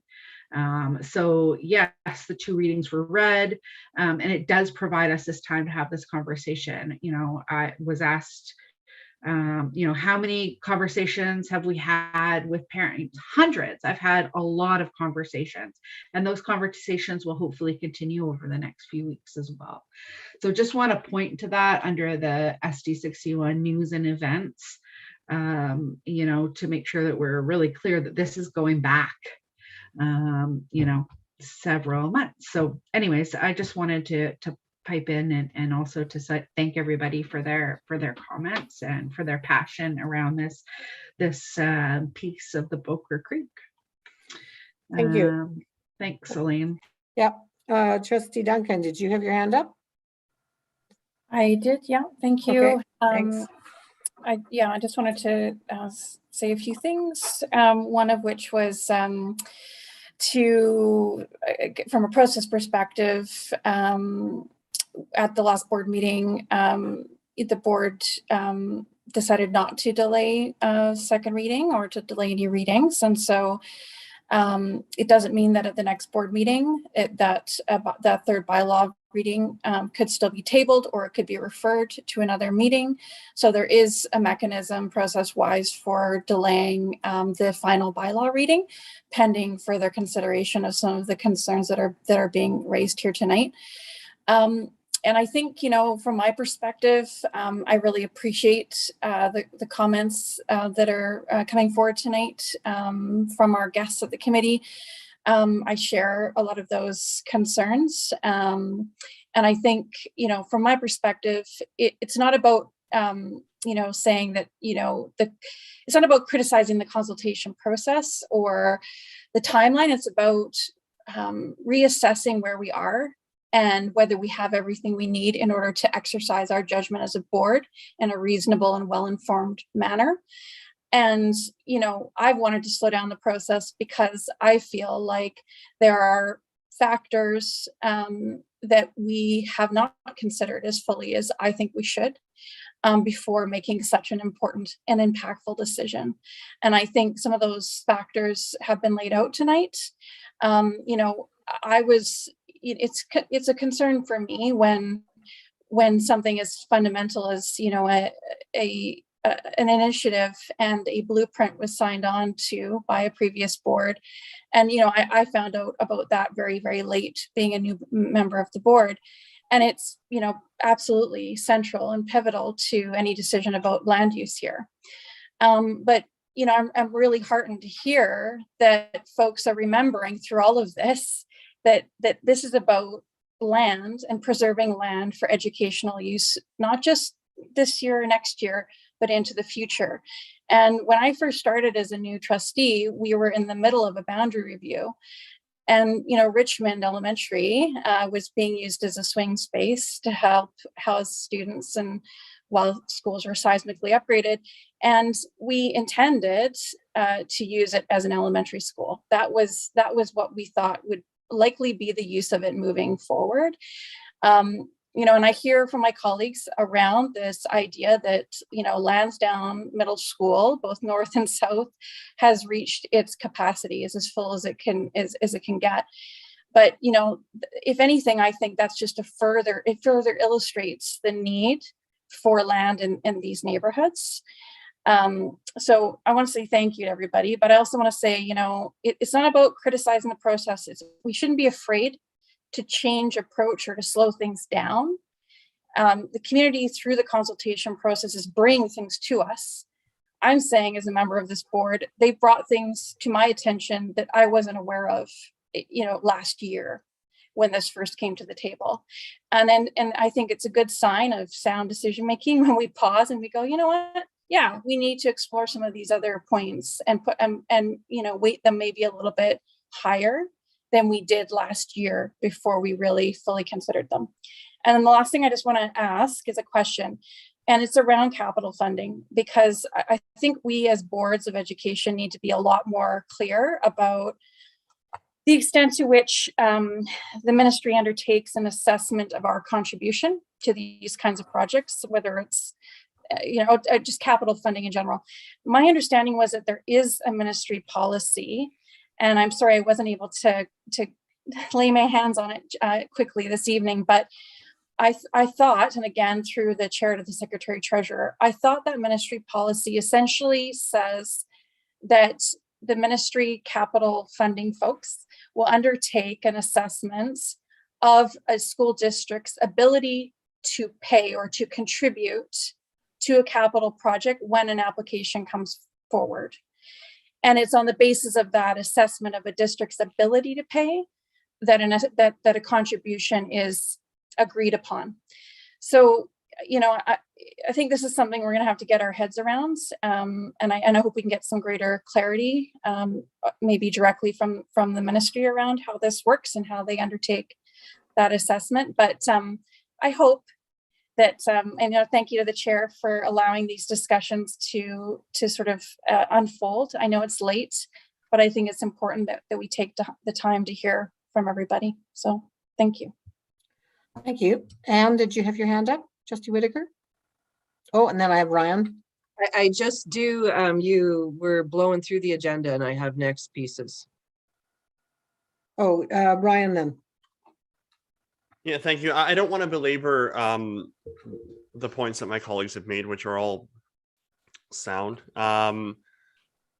Personally, I have, and the questions come up a few times, and I do feel it's appropriate to answer the question. I have been meeting almost every single day, either in direct phone conversations, walking the neighborhood. I've agreed with Deanna to walk Kings this week. In fact, I think we're going to meet tomorrow. I'm overcoming an infection, which has meant 900 milligrams of antibiotics for the last 5 days. So I'm working on that. I'm about 90% now, which is great. Anyways, point is, I have been meeting consistently with representatives, with people of the community. I met with the MLA, Oak Bay Gordon Head. I have been engaging with folks, having conversations, responding to emails as best as I possibly can. And this is not to pat myself on the back. This is to ensure folks that for my part, I'm listening, I am hearing, I am connecting, and I believe all trustees are. And I know that there are concerns when members of the public, rightly or otherwise, feel that there are certain trustees who maybe aren't inquisitive enough or aren't asking questions enough. I think it's all very important for us to remember that different people process things differently. I am certainly one of those people who needs to sit and listen and hear and think. Part of that is an anxiety disorder. I deal with that. It is consistently challenging for me to sit in this space and listen and hear and respond at the same time with a clear head. Typically the day after, I'll be able to respond or comment. But what's important, I think, is understanding that each of us as trustees, and certainly myself, we come to this with the desire to do the most good that we possibly can. Nobody is coming here wanting to harm our children's future or do damage to the community. We all want to do our very, very, very best for our kids' future, for the safety of our school buildings, our capital assets and infrastructure, managing climate change, building net zero buildings, all of these things that the community really wants us to do. And so for my part, I come with a really open mind, a really open heart, trying to listen, to hear from everybody, and then make the best honest to goodness decision that I possibly can. And if people disagree with the decision that I make, all I can do is tell them, hopefully my ability to meet with you and listen and hear and take in, hopefully that helps. And maybe it doesn't, and I'm sorry if it doesn't, but certainly my desire is to make decisions as informed as I possibly can while making sure people feel heard. And that's what I'm going to continue to do now until Monday and ongoing to the summer and thereafter. So I really do appreciate everybody coming today to share their concerns, their questions.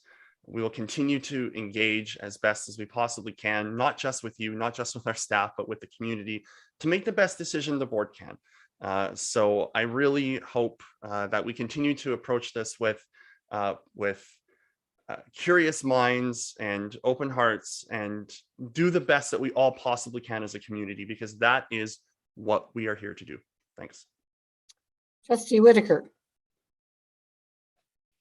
Are you on notice of motion? I'm not sure what you we're under that. Just because you were blowing through those things and I was like, no, wait. Yeah, we're under new business. So have we finished on this issue of the Lansdowne at this point? Is when you say now onto new motion, does this mean that this conversation I think Trustee Whitaker, she put an item under new business to do with Bowker Creek. So I'm referring to Trustee Whitaker now. It's the last item on the agenda. Okay, well, I'm confused. I've asked my questions that I have, and I will send more to Kim. If people want to talk, the reason that I raised my hand was because you moved past this and then you said no notice of motion, and I do have a notice of motion. Okay, but it's not to do with Bowker Creek. Not to do with Bowker Creek. Okay, so what is your notice of motion? I would let Isabel finish, please. It is actually, sorry, because I'm just so unfamiliar how this board works. So we have put forward questions. I raised 4 to you. Others have spoken as well. So are those questions going to be discussed here tonight? Are you going to answer them? So no, we just get the opportunities to say them. Yeah, it's input for the board. If a trustee wishes to find out more information about it, then they will ask the question. But you've asked the question, you're providing us with a list of 23 more questions that we will take in as part of our individual deliberation and information gathering. Okay, so how will we be informed of how you will be answering these questions? You probably won't in the way you've presented your questions. So it's yeah, the way I've looked at some of your questions and the way you've asked them, it's more for philosophically, have I asked this question of myself before I make the decision? But it's not questions that we're going to answer in the public. No, they're not philosophical. They're very real questions because you are trustees. I know that. So I would actually, that is highly disturbing to me that you would say we're not going to answer those questions. You know what? All the time that you spend, and I'm grateful for all civil servants. I'm grateful for all the time that you spend beyond what you're actually paid for. But we are individuals in the community who work. We have children, and then we spend hours. We are busy consulting with people who care. We write emails, we document, we follow up. It is exhausting. And then to hear we're not going to answer the question is just a little bit, that's beyond. The questions will be included in the correspondence on the board agenda on the 28th, so that same day of the third reading. Pardon? Sorry, the answers will be the correspondence, and you'll have answers to these questions on February 28th at the third reading. Is that correct? See, the timing of that does not work. I'm sorry, that does not work. You cannot answer questions on the day that Point you are of order, right now. I did see Chair Painter's response to your letter, Isabel, saying that he was forwarding those questions to staff and he was going to work to get responses as best he can. I mean, it's very challenging. I understand the public has a right to know as much as possible, but it's also very difficult. There are lots and lots of questions, and so, you know, I understand it's not you know, what you want to hear in this moment, but Trustee Painter did, in his response to you, commit to providing responses where possible. He said he would just forward it as an attachment to the correspondence section for the next board agenda. That is the information that I received. I have no commitment for how those answers will be addressed. Right, and I do want to understand, and I want clarity on this. What needs to happen to delay a third reading? Can somebody please? It would be by board motion. It would be by board motion at the end of the month at that meeting. Prior to a board approving it, it would be a board motion to delay. So we are now 2 weeks away from that, and you're asking people who have desperate concerns around this issue to sit and wait for 2 weeks to the deadline date, not expecting to hear anything from you, not to have any further discussion around this, and then to trust that on that day you won't do what you did at the January 24th meeting and say, no, we're just going to vote. How do we trust this? There's nothing here to trust.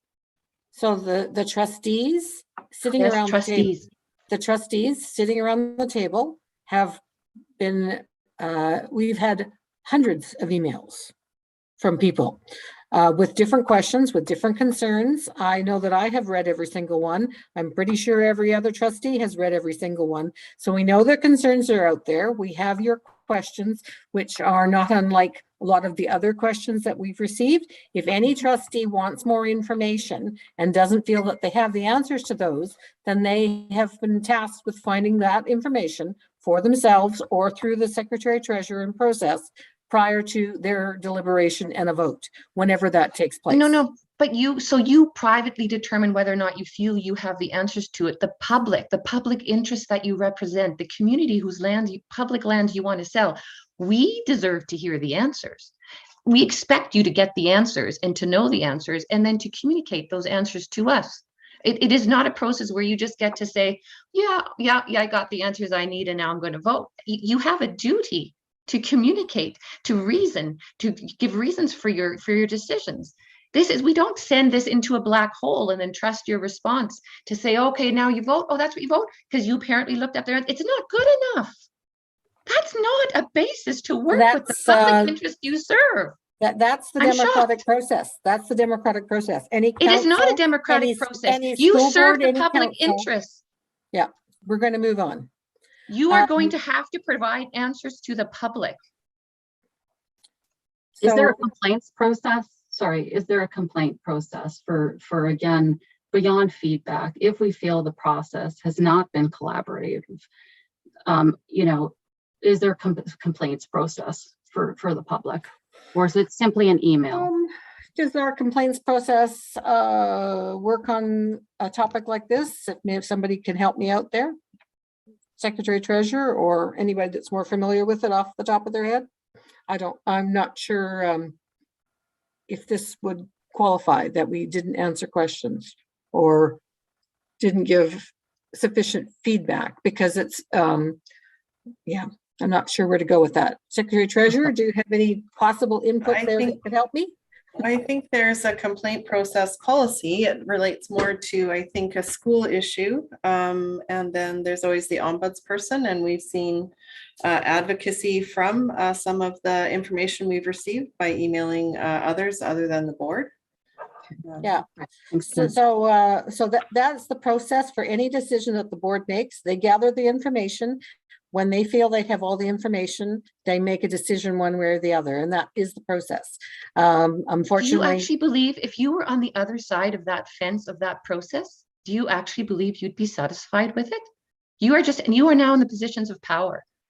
But if you were on the other side of that power, how would you feel about that? It is not a democratic process whatsoever. There's a moral duty. You have a moral duty. Where's your moral duty? It's a democratic process in that we have taken everything that you've said into consideration. Whether How do we know that? Whether How do you we know that? understand, whether Chair, you point of order. understand it.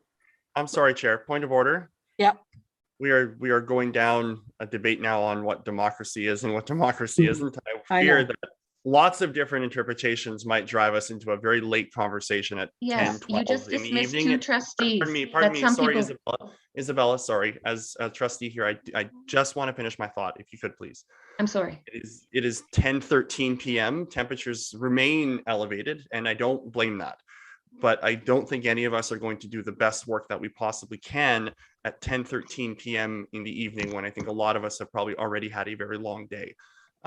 So my recommendation, as Trustee Waters said, Isabella, I have received your list of questions. I will endeavor as best as I can to review all of the questions thoroughly. I do plan to have them on the correspondence agenda, but if I can get answers to these questions in advance of our meeting next week in a time that abides by our policy, and our policy states that any trustees who come to staff with a question that doesn't take longer than 2 hours for them to answer can be done. If it takes longer than 2 hours, can only be through board motion that staff be directed to do something, because staff also have consistent and continuous work that drives them every single day beyond staying here with us until late in the evening.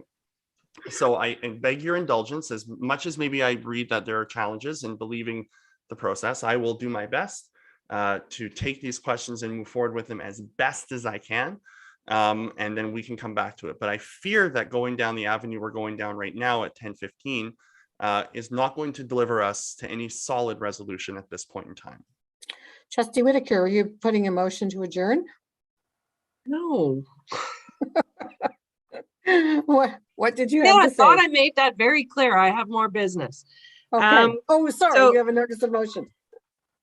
So just hearing the conversation, I just would put a further suggestion out there. When I look back through previous minutes and notes, and I'm sure Trustee Leonard and Trustee Ferris will remember, but any other time that we were looking to dispose of land or shut down a school, there was a special meeting just for people to come forward and talk about one specific item. And noting the very short timeline that is here, that there is obviously a strong desire to see the 3 or 4 groups come together and have that discussion. I wonder if this table would consider calling a special meeting for the discussion just on this land sale. It seems to me that that should have probably been done prior to the bylaw reading, that example and past practice should have been followed, that would have allowed for that consultation that's really focused, because I think that's what's going on here right now, is that because there is so much other business, it's difficult to really wrap our heads around all of this. I do think that there is a strong desire to come up with a win-win solution. And I feel there's a lot of push and shove because there's not the opportunity for all of the parties to come together and to really hear what each is proposing. Hospice isn't here, and I have a million questions for them. So I put that out there. I realize that's a very short timeline, but I would, I'm not going to make that a motion right now because I don't think all the trustees want to vote on that at this minute. Oh, unless somebody wants that to be a motion. But I think that that's something to really consider. And if we are serious about hearing, I think that it's very clear in tonight's meeting that there are a lot more voices to be heard, a lot more comments, whether they're all the same. There's more individuals who want to say the same comments. And I don't have a problem listening to them. I'm sure that the VC PAC and the PACs across this district have probably also got some comments. I haven't heard from any students. I'd like to hear from them. What do you think? So anyway, I put that out there as a possible solution. Do you have a notice of motion for this meeting? For that you said that you had on a different topic? I have a whole bunch of them. You want to hear them? So are you just giving us the motion, the notice of motions for a subsequent meeting? Is that what you're doing? Yeah, just I haven't got my act together this week to be more formal than that. That's fine. So did you want to read them into the record? I Just so will. we know?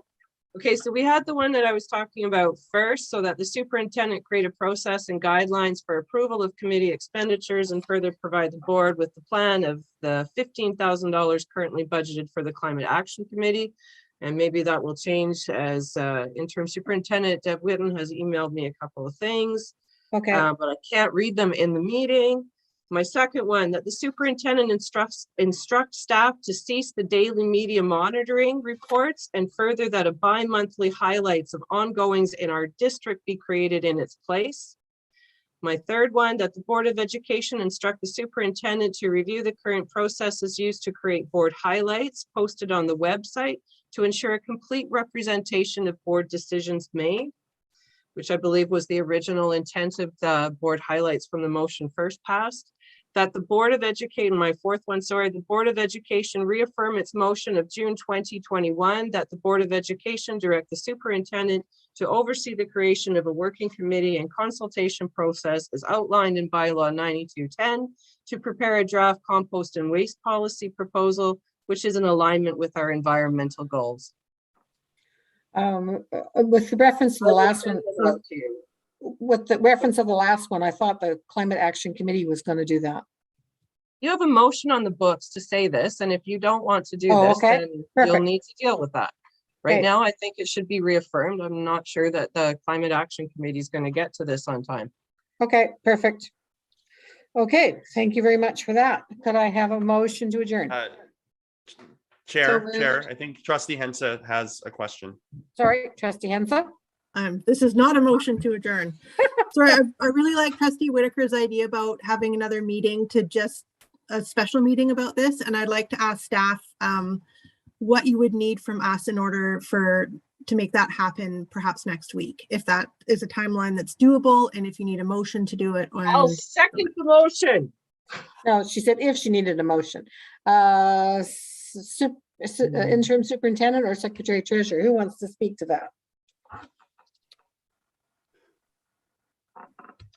I can start Okay. through the chair. Trustee Hensa, you're asking what the staff would need in order to prepare. Do you mean with regards to dates or agenda or both?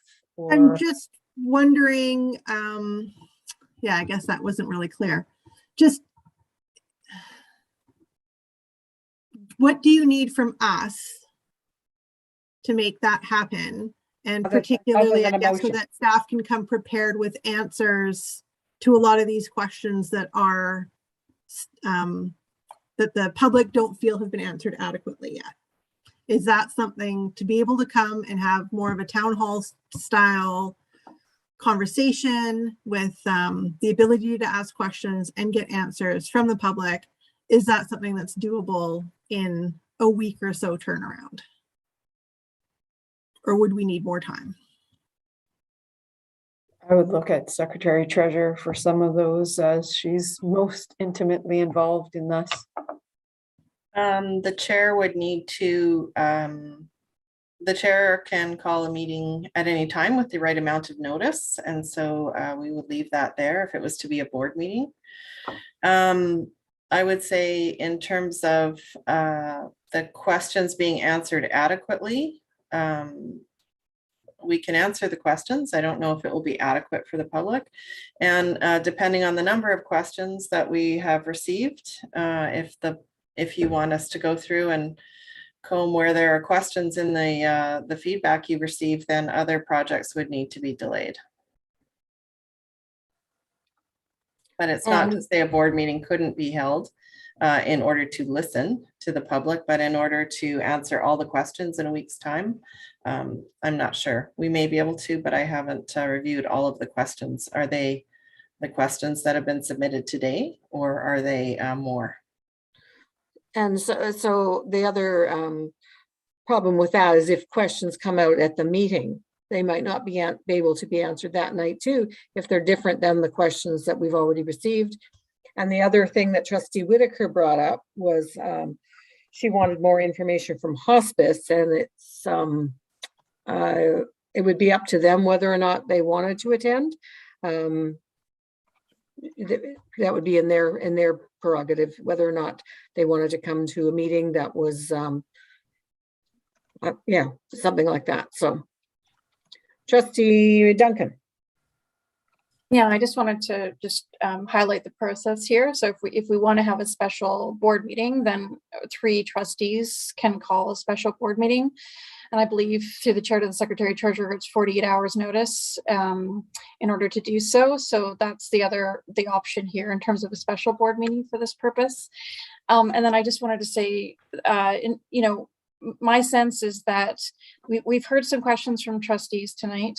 We know that there's been some questions that have been asked in the last week or so from members of the public, which I think some of them have also been asked by trustees throughout the process. So I think it's fair to say that we might get to a point where we can focus the meeting and have put together an agenda that is aimed at answering where we can the outstanding questions. And again, the purpose would be to help inform the board, but also to help the public understand the board's considerations prior to the board making a decision through the final reading of the bylaw. That's kind of how I envisioned the idea that was floated by Trustee Whitaker and Trustee Henson. So I don't know what my colleagues think about that or what staff think about that, but that's one option. Okay, so I'm not quite sure where we're at with this. There's no motion on the floor. If you're leaving it to 3 trustees to call a meeting, then we would adjourn tonight and see what happens. If you're leaving it for the chair to call a meeting, then we would adjourn the meeting and see what happens. So I'm at your pleasure here if nothing comes forward right now.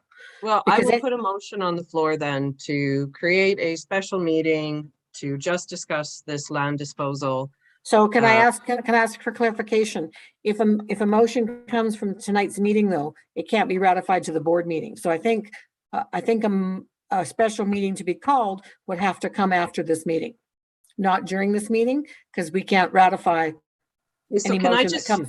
Okay. I just want to say that my one concern about doing it that way is the 48 hours is really short notice for the public. So I think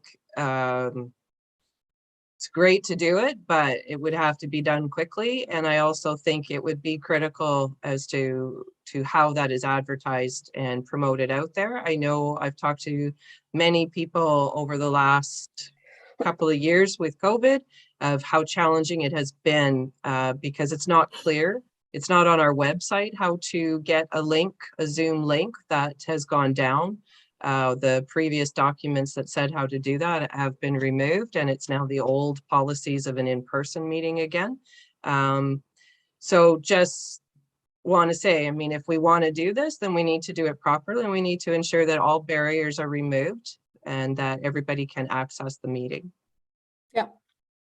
So so we'll move forward and we'll see what comes. I would say, oh, Secretary Treasurer. I would just like to point out that on the home page of meetings of the board, there's a way to participate, and we can see that many people have joined tonight using that notification. So it is public in order to get the Zoom link. Excellent. Okay, so I'll leave it with folks to call a meeting of the board if they want to after this evening, because that would be the fastest way to get one. And then it would be up to staff and board chair to come up with a date that would work. Make sure everybody's available. And I'm assuming that this would be sometime next week. We have a budget meeting on the 22nd, so it won't be on the 22nd. So Trustee Waters. Can I just clarify that the meeting would be to pass a motion to hold some kind of a consultation meeting, not I think it would. I think a consultation meeting. No, I think it is the consultation meeting. Am I wrong? Well, I think 3 trustees can call a meeting of the board. Right. So I just hear that there's different things being talked about. So that'll need to be refined if somebody wants to bring that forward, because a meeting of the board has pretty strong structure around it, whereas the town hall kind of idea is a totally different thing. At any rate, I will move to adjourn because nothing can happen tonight unless we call a special meeting of the board or pass a motion in 2 weeks. Okay. I have had my hand up for a while. I have a question. I appreciate the generosity in offering town halls and special meetings for another group. VCI has not had that privilege on a number of issues. And so I'm requesting in the name of equity, a similar offer with regard to a number of issues, but the current issue on the table is the site of the daycare. So I'm confident that the board will confirm before we adjourn tonight that VCI will be treated with the same consideration and be given a town hall as well. There will be no commitment at this table tonight for that. We're moving forward with adjournment, and all those in favor? Wait, I'm sorry. No way, because on the notice it says that an architect is already producing plans to submit for a building permit. And there is a feedback loop that you can participate in, and you can with all respect, what is the use of it if an architect is already developing plans, as is stated on the district's website, for submission for a building permit? So can you actually, before I leave, I'd like to know the date that the architect is planning on submitting their plans, please?